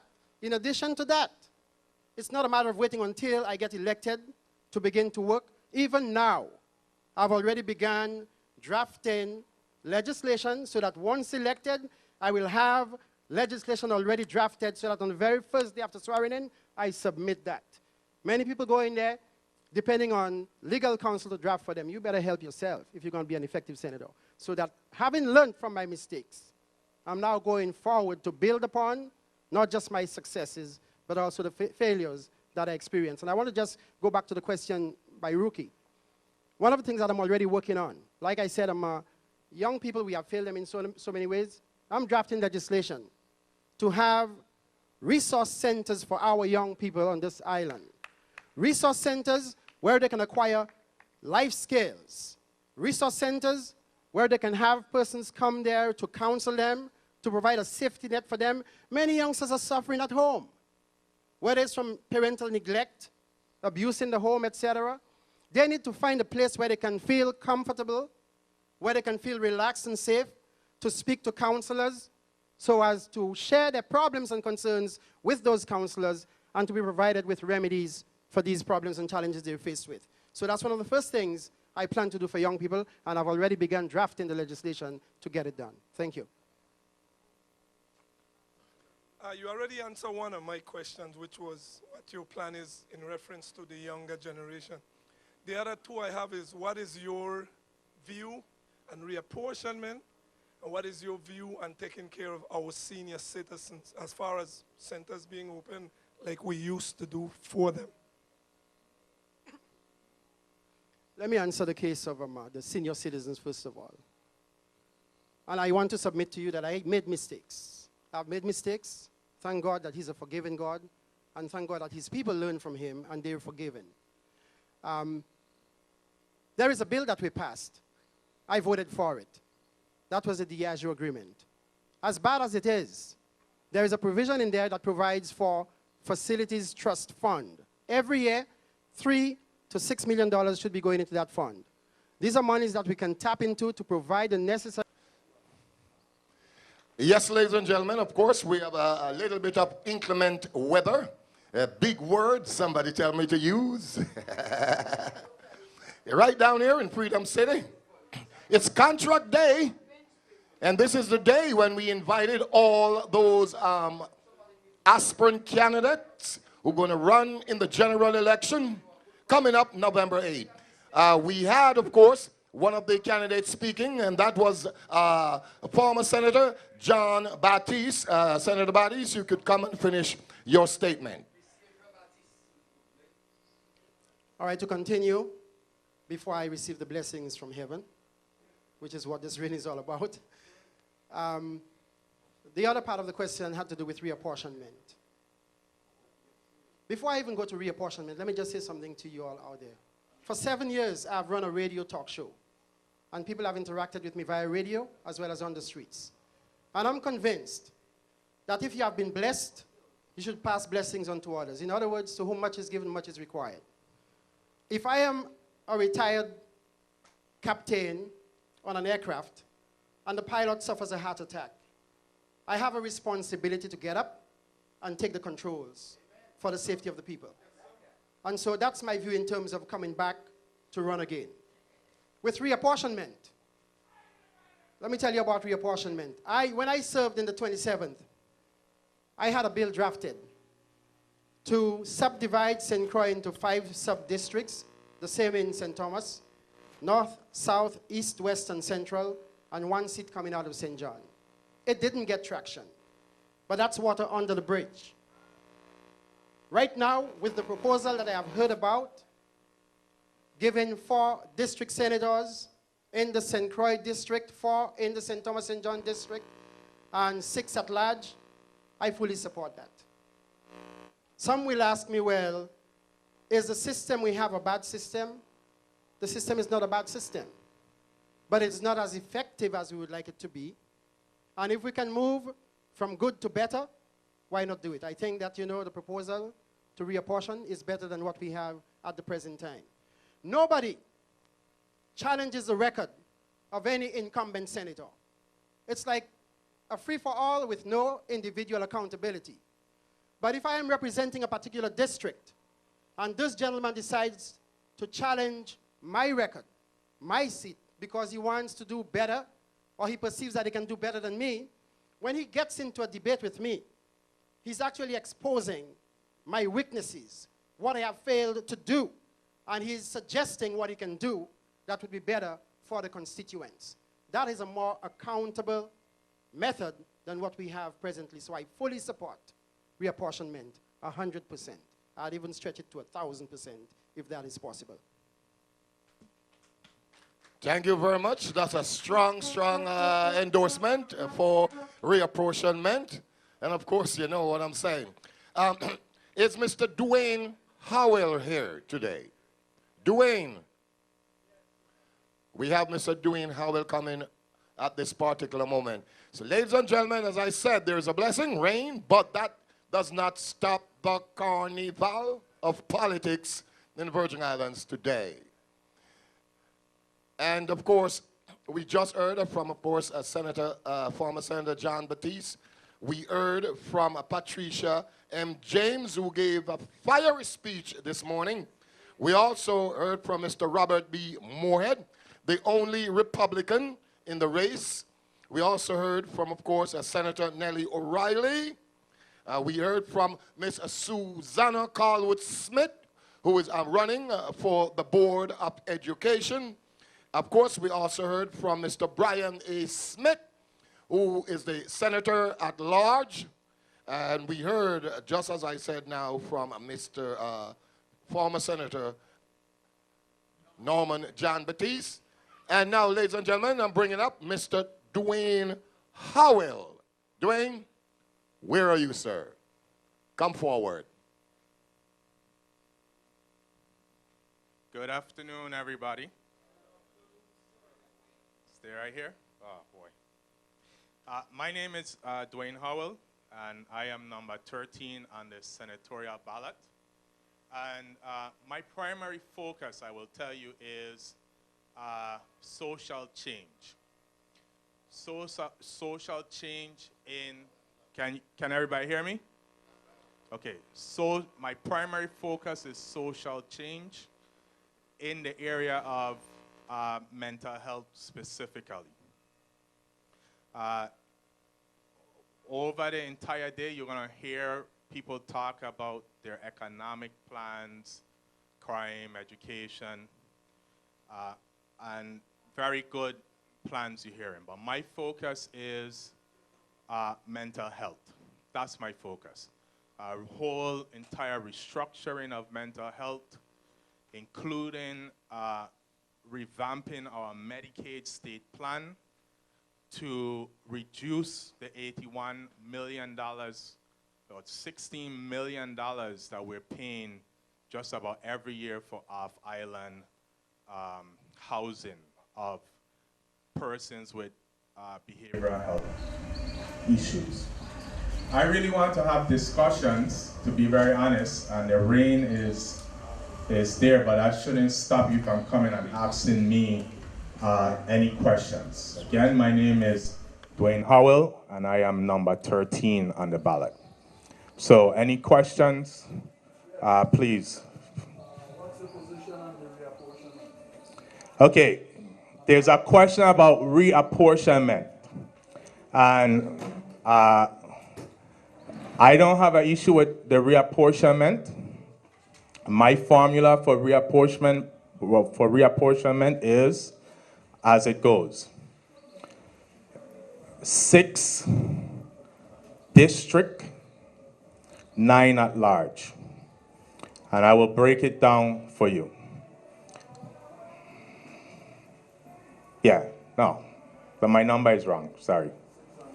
Yeah, my number is wrong. We'll get to my number. It'll be 9 and something. Well, my math is bad right now. Anyway, let me get to it. 2 St. Croix West, 2 St. Croix East. That's 4, right? 2 St. Croix, 2 St. Thomas East, 2 St. Thomas West. That's 8. 1 St. John West, 1 St. John East. That's how much? That's 10. That's 10. This is my formula. If you have your own formula, I mean, I ain't arguing with your formula, but it's mine. At large, 2 St. Croix, 2 St. Thomas, 1 St. John. That's my formula. Of course, this is a big issue, a hot topic. Everybody have their own formula, and that's fine. When the appropriate time comes where people get to the table to hash that out, then that's where that discussion comes. Is reapportionment a good thing? Probably. It's not going to hurt. Any other questions? Sure. Mr. Howell, you said that your major concern or your major focus will be on mental health. Do you realize that we do not have mental health facilities in the Virgin Islands? Of course. That's why that's my focus. What will you do about it? Well, we first start with the Medicaid state plan. We'll first start with the Medicaid state plan to allow for adult residential care. That will reduce the general budget expenditure by nearly $16 million a year. Okay? Some people, depending on where they're at, after 30 days, we can get them enrolled on the state Medicaid plan. But we have to realize that a lot of states' Medicaid plan don't pay for adult residential care either, only a few. And so that's what we have to do. With that cost saving, We can, and I'm going to tell you this, not every disease, not every diagnosis will be able to be treated locally. That's the reality. I don't care nowhere in the world you are, because some will have to go to specialized facilities. With the $16 million, we can improve Schalterbrand, which they have maybe like $1 million right now. They can work on getting the old side up to bring people back, hire competent staff. And our issue is sustainable local healthcare providers, as well as a whole revamping of the way we think about behavioral health. Behavioral health no longer is about med management. We have to incorporate group and individual therapy. Those are key to success in treatment. Any other questions? You said you're number 13 on the ballot. You're running as independent. Okay. So, ladies and gentlemen, of course, Mr. Dwayne Howell is an independent candidate. Number 13 on your general ballot. We're going to take the mic back downstairs so we can get everybody into this hearing. Ladies and gentlemen, one more time, we're back downstairs. We're getting a little drizzle, but of course, we want our participation. Coming up on the mic right now is Mr. Terrence D. Joseph. He's number 7, and he's running as a Democrat. Welcome, candidate Terrence D. Joseph. Good afternoon to one and all. Again, please, I always correct folks on my name because there is another Terrence Joseph here. Thus, I want to make sure the record is always straight. Ladies and gentlemen, my name is Terrence D. Joseph, and I'm number 7 on the ballot. And I'm really and truly looking forward and asking for your vote. Thank the individual who invited me here this afternoon, Mr. David Clark. I appreciate he looking out for the senators as well as trying to look out for the people in regards to letting them know what the senators think, what the senators believe in, and what their platform stand for. Ladies and gentlemen, my platform is pretty simple. For the most part, one of my economic plans would be is to bring more people to the Virgin Islands. Now one asks, hey, how could one bring individuals to the Virgin Islands? Well, we'll have to get with the delegate of Congress, we have to get to the individual for the Department of Interior, and try to ease down the visa restrictions to try to get at least some of the 42 million people who's living in the Caribbean who would love to come to the Virgin Islands, to come back to the Virgin Islands. For those who are of age older than me, could remember the time when folks in the Caribbean was flying in to come into the Virgin Islands all day, every day, for the wonderful place we well know as Woolworth. If you remember those days, you remember those individuals just coming in from the Caribbean, and that was the time when our visa restrictions was at ease. Since 2012, when Hovensa left the Virgin Islands, we have been losing individuals to the tune of 5 to 7% per year. Ladies and gentlemen, the Virgin Islands economy cannot withstand losing its people. That's one. Two, I will look at the infrastructure in regards to the school system. We have often talked about the vandalism of the school system. But if my geography is correct, almost every high school is located near a police station. So we are at the age today that technology is booming. It will be prudent if we put camera system in the schools and have the individuals watch the cameras from the police stations nearby. This would allow we not putting our men and women in harm's way at the school where the crime can occur. Most of the times, individuals will walk up to them with some form of weapon and will put them at a disadvantage. However, if they were at the schools, if they were at the police stations, that's probably the most safest place on island. That's another one of my platforms. One of my steadfast platform area that I'm really going to be pushing for is the seniors. We have recently introduced the 8 $2.35 increase in regards to the minimum wage. And we have another increase, if my estimates are correct, coming up in, I think it's January of 2017. But there has been no increases put aside of any kind for the seniors who are at a pay that stays the same. We ought to begin to look at what can we do to help the seniors, especially in government. Now, it may be a challenge for the private industry, but for government, we ought to really look for giving them an additional 5%. Now, one would sit back and say, oh, well, you're going to give the seniors 10%? Of course. These are the individuals who've laid the foundation to which we are now traveling on. So thus, we should always make sure we take care of the seniors. Giving them additional 5% on the 5 that they're already receiving is nothing compared to what they have given to the Virgin Islands, especially St. Croix.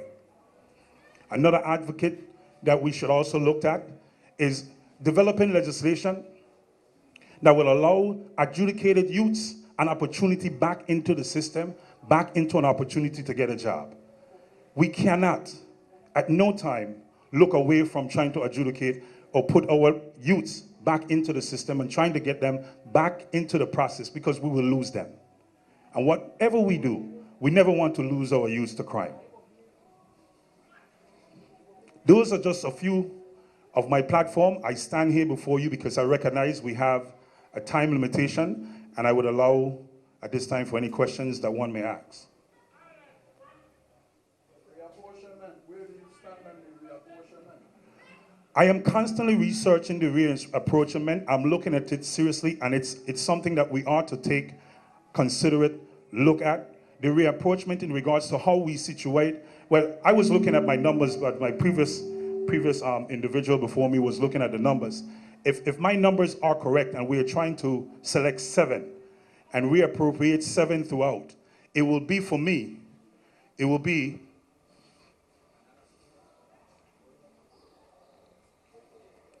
okay. It'll be 2 from Central High to Fsted, 2 from the end of the bypass to East End, 2, and that middle section, 1. We'll consider the Mid-Island. And that would be from the bypass to Central would be Mid-Island. And that'll be 5, and then you'll have 2 at large. That, if you're asking me right now, right here, that will be my suggestion.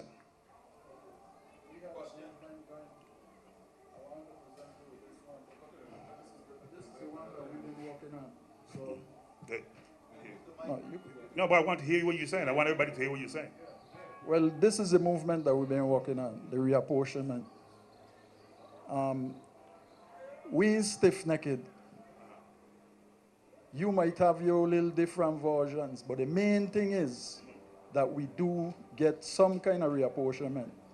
That's the goal. What's your number? I have a pledge, and I'm asking everybody who come, all the senators, to sign the pledge, agreeing that, you know, when they get in there, they don't just ignore us and forget about us. So far, we have 4 people have signed it. You could look that over and make up your mind as to whether you're for. It ain't have to be like I say, what we have there, you know. You could make your little adjustments, because several people have done that. They said they do agree to a reapportionment, but not to how we have it. But yet and still, you could sign the pledge, because we need a change. Now, if my understanding is correct, your pledge is indicating what you have indicated as a suggestion. However, the underlying aspect of the pledge is that senators going into our office, especially aspirants, that we not forget the idea of reapportionment once we get in. We don't lose sight of what that is. Okay, okay. Question? Good afternoon. I would like to know what you would do for the agriculture problem we have here in St. Croix.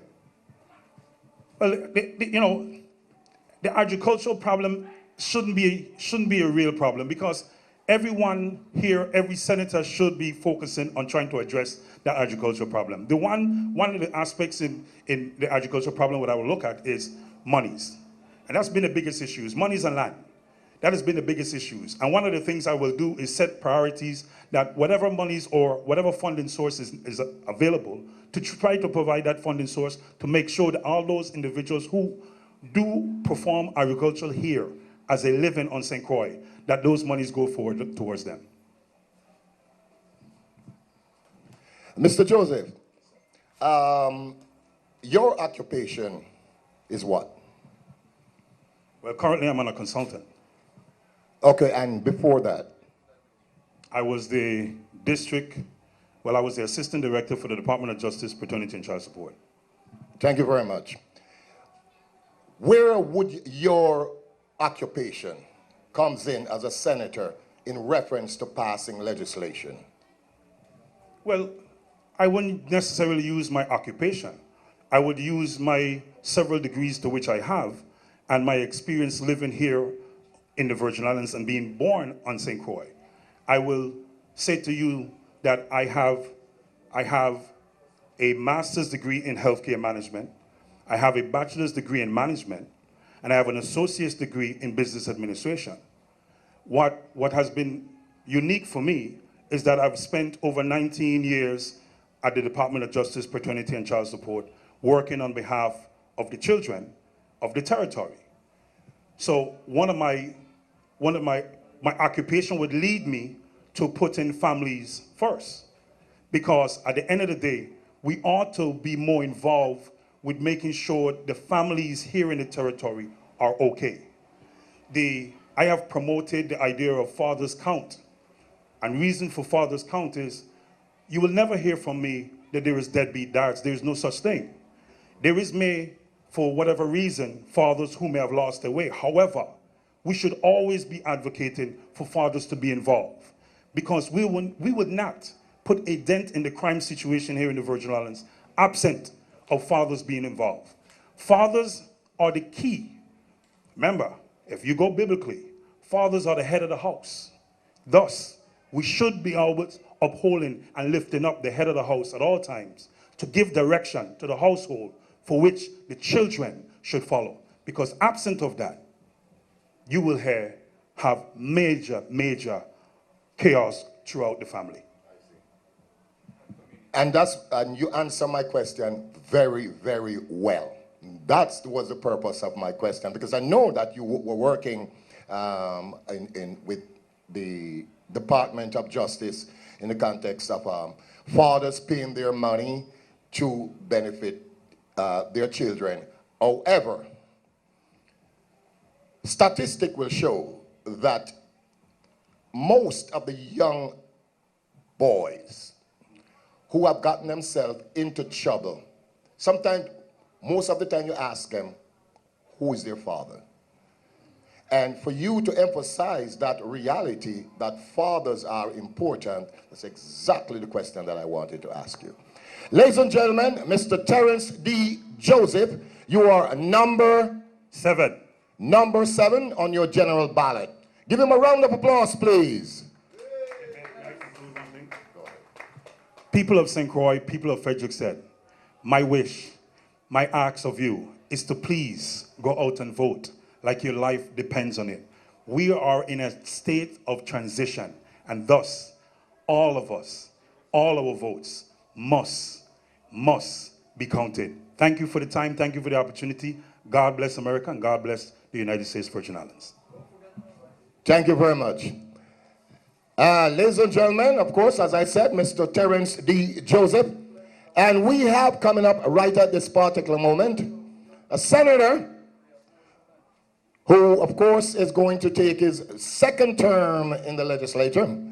He's a Democrat, and I'm talking about the one and only man himself, Senator Noel Francis Jr.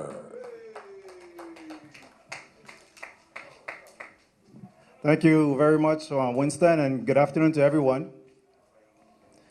Good afternoon to everyone. All right, we know we got live here in Frederiksted. I want to first of all say that happy contract day. In fact, today is contract day, so I wanted to particularly recognize that.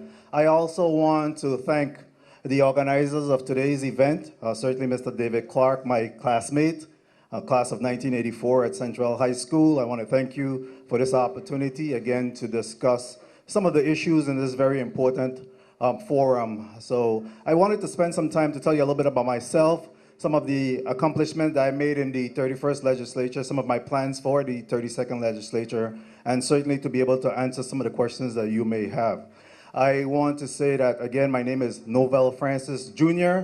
I'm number 14, a Democrat, vying for a seat in the 32nd legislature.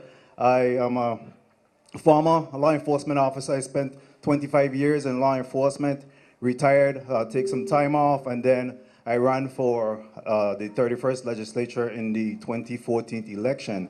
I have had a very wonderful 2 years experience within the legislature. I've been able to work with my colleagues, and I must say that I believe that this last time around, that certainly the St. Croix representative, all 7 of the St. Croix representatives really worked hard for the benefit of St. Croix. We had very limited rancor. We were able to truly come together and move some of the agendas for St. Croix forward.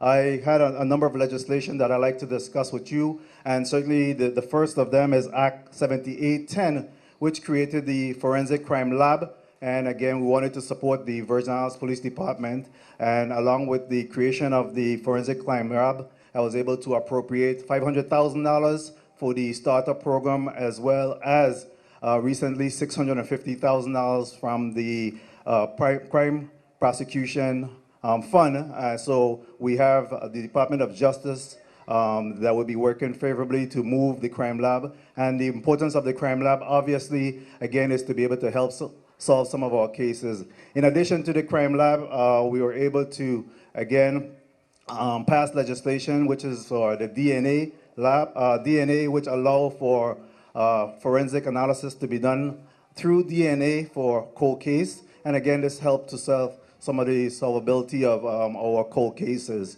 Additionally, I was able to move legislation for increasing the mooring fees. Mooring had been around for almost 20 plus years, and had that been moved, and we were able to move that legislation. The governor signed that, and again, now we're able to increase the mooring fees. The mooring fees don't affect most of our local individuals. We have transient that come in to use our ports, and again, we have individuals that even sold their homes and actually move into boats, and while they're still utilizing some of our infrastructure, our sewage, our roadways, or whatever, and paid nothing towards that. So we're able to move the mooring fees, and certainly we have that in place. There's a number of legislation. Again, I was able to appropriate $100,000 for each of the detective within the area. Very good legislation that I was able to move most recently was the civics in school. Again, being able to have civics taught in our high school.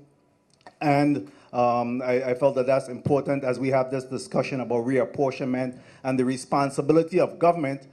Certainly we want to be able to educate our public, and especially our high schoolers, in terms of what's expected of government. And now we're having civics taught in our schools. So that's again, is a very important thing. As we go into the 32nd legislature, I've been working on free trade designation from the Renaissance all the way down to the airport, Port Authority, again, to build our economy, being able to attract and incentivize the start-up of companies for assembly, light manufacturing, and designating a free trade zone in that area where once merchandise come into that area, it'll be exempt from the customs duty. However, when they go into the United States and elsewhere, then custom charge will be made. This will increase the number of employment that we're seeing throughout our community, and again, get that done. As we talk about our schools,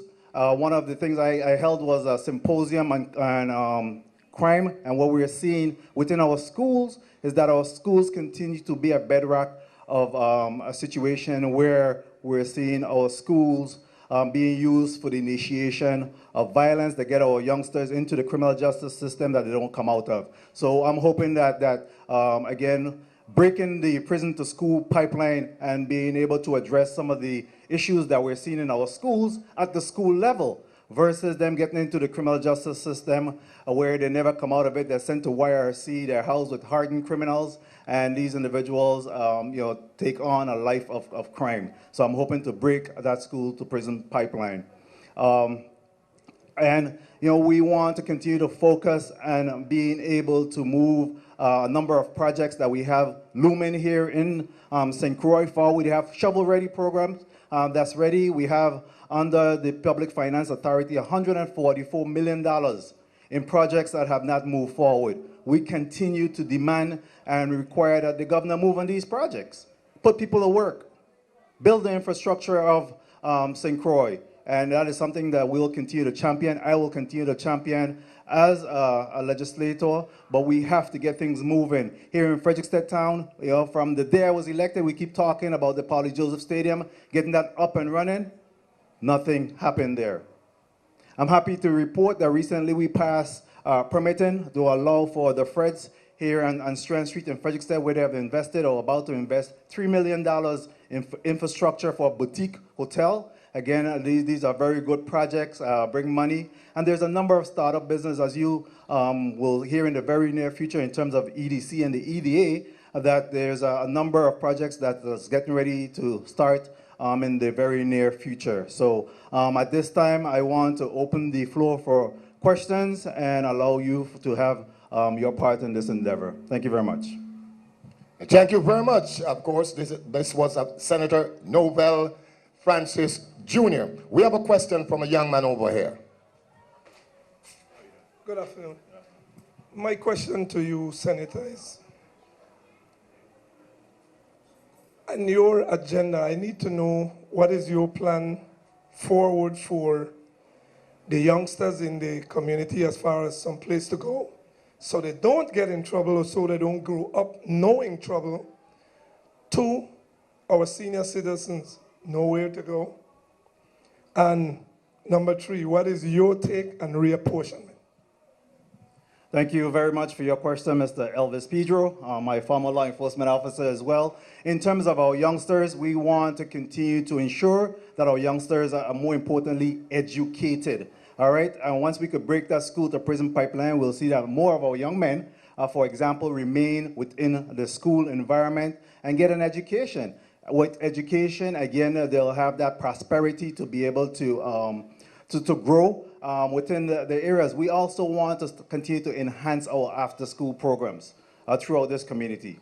All right, and I will be able to speak to putting my money where my mouth is. I have certainly contributed significantly to the Police Athletic League and a number of organizations, interchanges, and some other organization, again, for that purpose. I held a summer camp last time around where I was able to work with the students that were transitioning from the elementary school into the junior high for the purpose of preparing them for that transition period. So that is something that holistically that we have addressed. I have supported Department of Human Services and my colleagues on a number of senior programs every single year for the last 5 years, even before being in the legislature. As a business partner, we have supported our seniors in their endeavors, especially during Senior Citizens Month.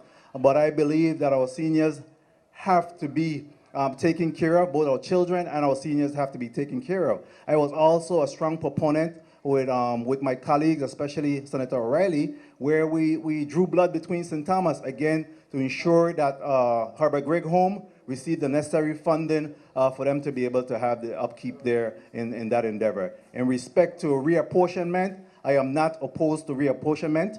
I believe that reapportionment is for the purpose of creating accountability and transparency in government. I believe the time is necessary for that. Going back to 1966 when we first had the discussion, or prior to that when we had the discussion of reapportionment and when it was taken, action was taken in 1966. 50 years later, we're still doing the same thing back then. I'm open to how do we move from that level on to the next level. I have a personal preference in how I certainly want to see that move forward. I wouldn't discuss that today except if I'm pressed and asked about my personal preference. But nonetheless, I think that it's important that that we continue to look at the structure by which government functions. I believe that St. Croix needs to take care of St. Croix, and certainly whatever measure that we're doing, that I'm going to ensure that St. Croix is taken care of. In respect to reapportionment, though, I truly believe that if there's the consensus of this community that we need to move in a certain direction, my duty and responsibility in the legislature is here as a representative of the people to ensure that that is done. So I'm very open to reapportionment and how do we move on to that next level. There's several variations that's being bantered about in respect to reapportionment, and obviously we'll have to narrow it down in terms of educating our public, being satisfied that in fact that we'll see progress with the move that we make for reapportionment. Thank you. Senator, you are in the inner circle, meaning that you are serving as a senator presently, which means you have access to information that the general public does not. For instance, Senator, is there any money to fix our roads? Mr. Nugent, that's a very good question. And again, there is money. There's some $91 million that have been appropriated through the Garvey Fund for the purpose of fixing the roads. St. Croix got the lion's share again because this legislature looked out for St. Croix. We have 55% of the monies that's available, which means that we have today $51 million that's available for fixing roads. Additionally, what we have done in our last session was move an additional $4 million for the purpose of addressing the inner community road, because most of the money that we're seeing there under the Garvey Fund is for the purpose of fixing our main roads. In addition to that, I moved legislation from the Garvey money as well that created $4 million that was tacked on to legislation that was created by the Senate President and my colleagues to create a transportation fund, to create a ferry inter-island transportation fund that had $7 million secured in that fund, and I placed an additional $4 million through an amendment in that fund, again, to bring it up to $11 million that would ensure that we're able to have affordable and adequate ferry system between St. Croix and St. Thomas. Ladies and gentlemen, this, of course, is the incumbent. He's a Democrat, and he's running in the November 8th election. What is your number again, Senator? I'm number 14 on the ballot. Again, I'm asking for your vote and your support to continue to work. I'm your representative. I'm your people's person. You see me all over this community. I'm very approachable. And, let us continue to focus forward for the prosperity of the Virgin Islands. Number 14, Novell Francis Jr. Thank you. Give Senator Novell Francis a round of applause, please. I want to thank you very much. And is Mr. Eugene Lacobinier around? Eugene Lacobinier. Welcome to the mic, sir. Eugene Lacobinier. Good afternoon, good afternoon. My name is Eugene Lacobinier. I'm running, this is my third time running for the Senate. And the reason why I'm running as a write-in, a lot of people say, oh, it's hard, it's one hard trip up the road. But really, it's a hard trip for you. This trip I'm taking is for my community. It's for every single person, whether you write me in or not. This is to show that our election system is frauded and flawed. Back in 2012, when I ran, that election is still under federal investigation for fraud. It was said that other candidates was getting other people's votes. And there was an actual investigation set forth. Nothing was done about that. There was a Senator Capehart that said she was going to deal with it and work with election reform, and nothing was done. 2014 rolls around. And the people are so disgusted with what happened in 12 that they were pushing for paper ballots. All in the Mario show, they're talking about paper ballots, paper ballots, paper ballots. Well, over 3,000 plus paper ballots disappeared. And according to the Attorney General, it was actually over 6,000. This is not Le Corbusier saying this. This is what is happening in our community.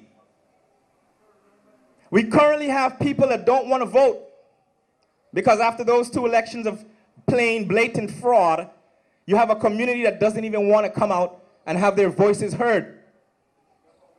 We have people that don't want to run. There's a candidate currently right now that dropped out the race after hearing of what's happened in 12 and 14.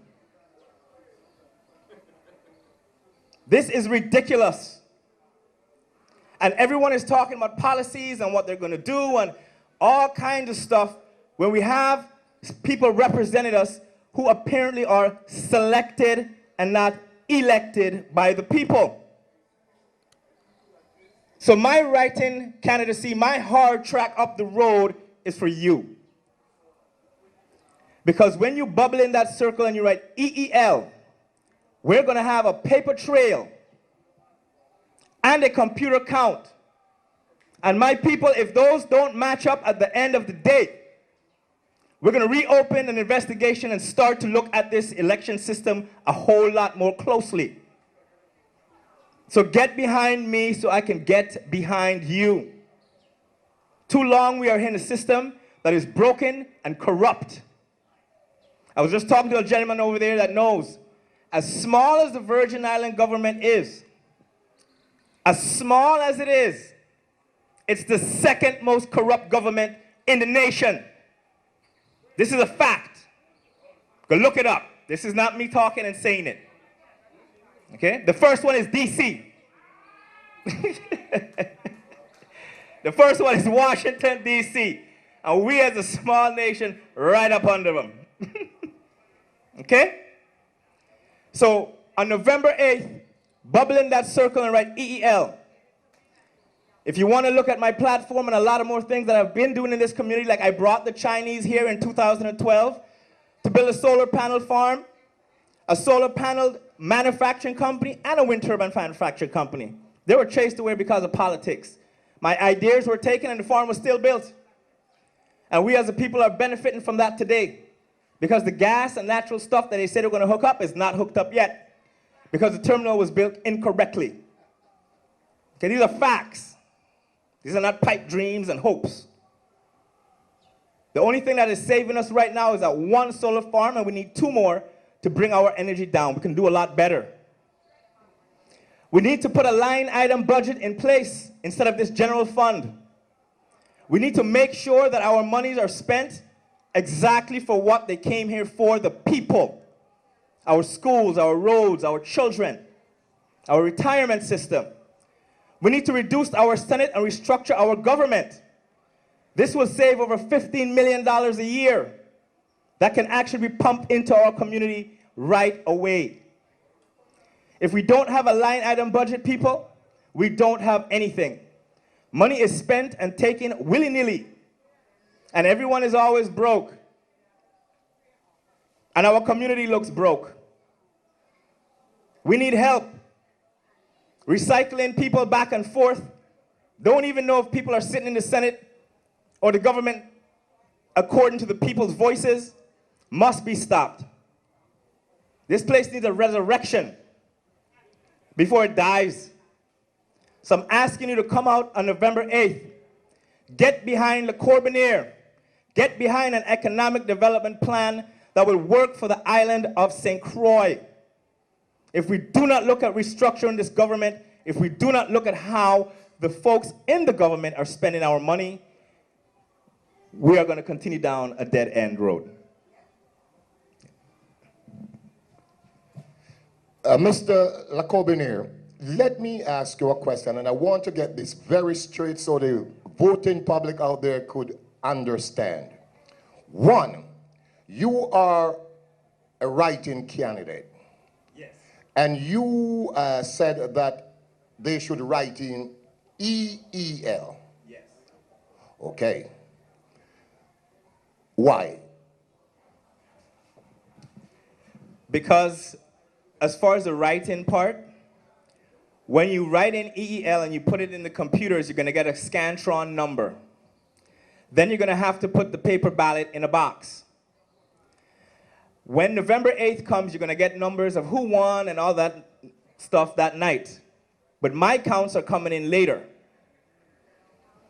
If the paper ballots do not match the number ballots, there is obviously a problem with our election system, one that we faced in 2012 and 2014 that has not been addressed by our current senators. The only election reform that has been done is making it harder for our community to run and represent itself, make it harder for candidates to be represented when the poll days come. They have to stand 200 feet away, and make it harder for them to get people to register on their applications. It bumped up to 200. These are the only measures of election reform that has been done in our senatorial system in the past 2 and 4 years. Anyone you talk to who's sitting in there right now to address the problems that has been arisen since 2012 cannot give you an answer. It's time for answers, people. It's time to wonder where the $1 billion is that come into this community goes. And hundreds of millions more that is sucked from our community to our private sector. Your land taxes, business taxes, excise taxes, that keeps going up, taxing us to death. Where does that money go? The money that comes into this territory every year is more than enough to manage it and make sure our schools, our children, and our retirees are well taken care of. This is not happening. I pray to God we are not bamboozled on this third time around. Once bitten, twice shy. Only God knows what the third time will mean. But once again, our election system is frauded and flawed. And I intend to bring that out. When you said that our election system is a fraud, you really sound like Donald Trump to me, you know. Because the way you emphasize that. Because it's the people, man. The people's voices are not being heard. It's the people's voices not being heard. I mean, yeah, I was cheated. I'm sure my votes disappeared in 2012. But what were the ramifications of that? Did I really lose a race? Or did the community lose the opportunity to have better representation? Who's losing? Who's really losing? When I look into the community and I see what's going on, and I see the amount of deaths and murders and hopelessness in our children and youths, who's losing? You really need to ask yourself that. Who is really losing when people go to the poll and put their hats out there and give you guys an opportunity to do better as a community, all of us. I have 2 little children here that go to school. I was born and raised here. I love my island. But I swear I cannot sit down and continue to watch it being taken over and controlled by people. I'm not even going to say anything, but by people. Well, that's a good reason to run. Ladies and gentlemen, Eugene Lacorbinier, running as a write-in candidate.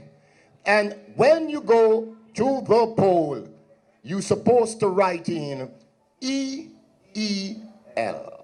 Want to thank you very much. Give him a round of applause, please. Yes. Have a good day.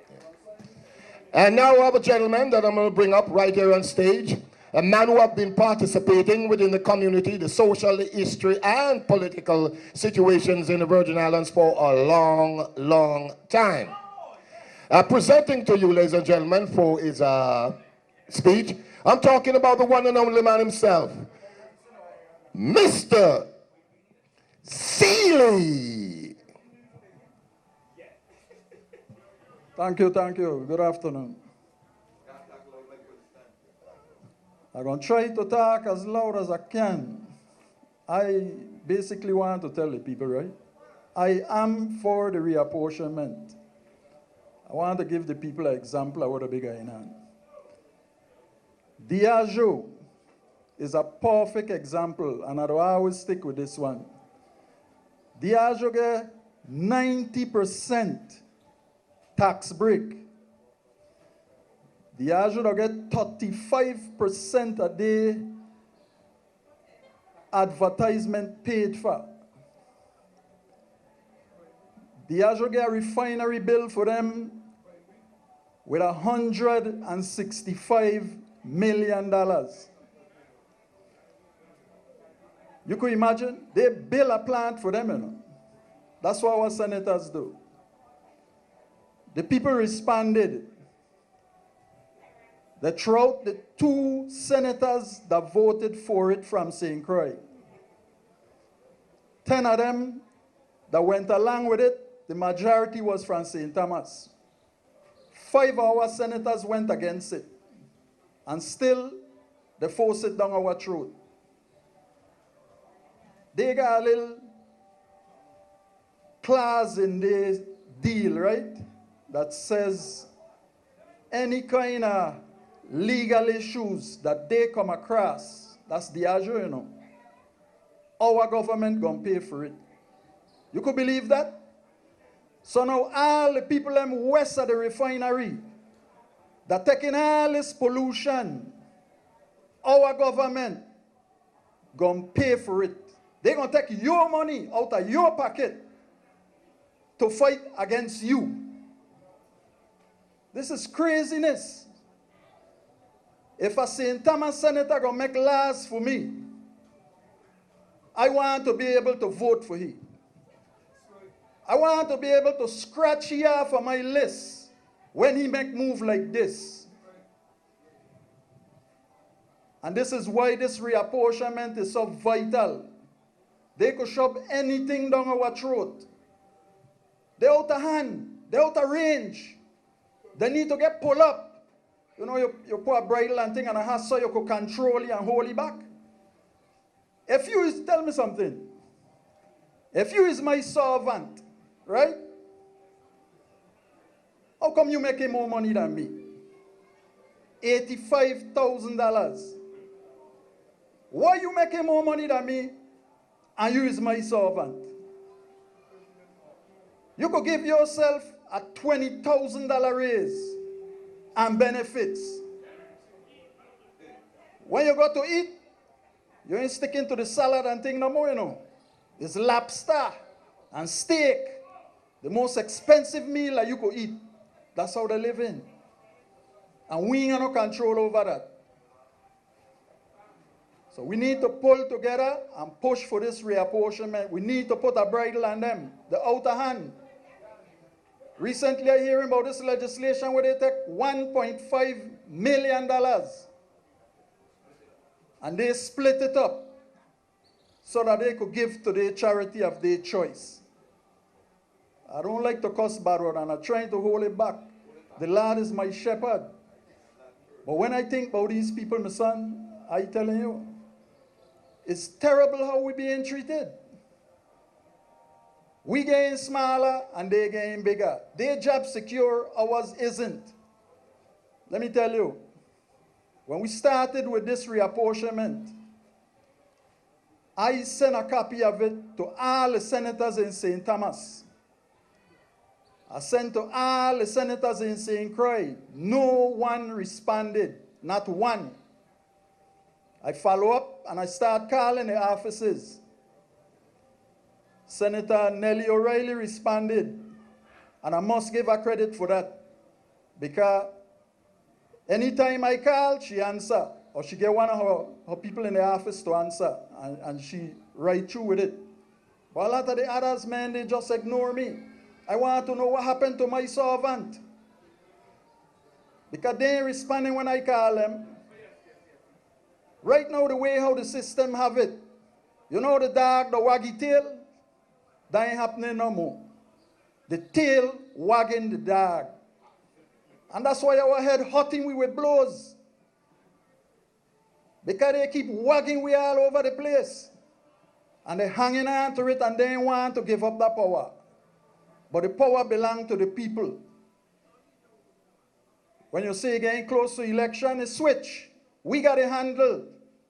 And now they got a blade. If a man beating you with a stick all day, right? And then election time come and you get a stick from me, what you going to do with it? You ain't drive you some stick back? Well, now we got a stick. And don't get confused. Drive it back in them. Now is our turn. I'm going to cut it short there because I know I've been on a little while. But follow up on the reapportionment. And support who support us. I can't tell people who to vote for, you know. But I'm going to tell you what. I'm going to tell you If they don't sign up for this reapportionment, I personally will not be voting for them. Guarantee. Thank you. Thank you, Mr. Seeley. I'm going to make two housekeeping, because for 30 years I have been working in the legislature as a journalist. So it's best I correct situation, please.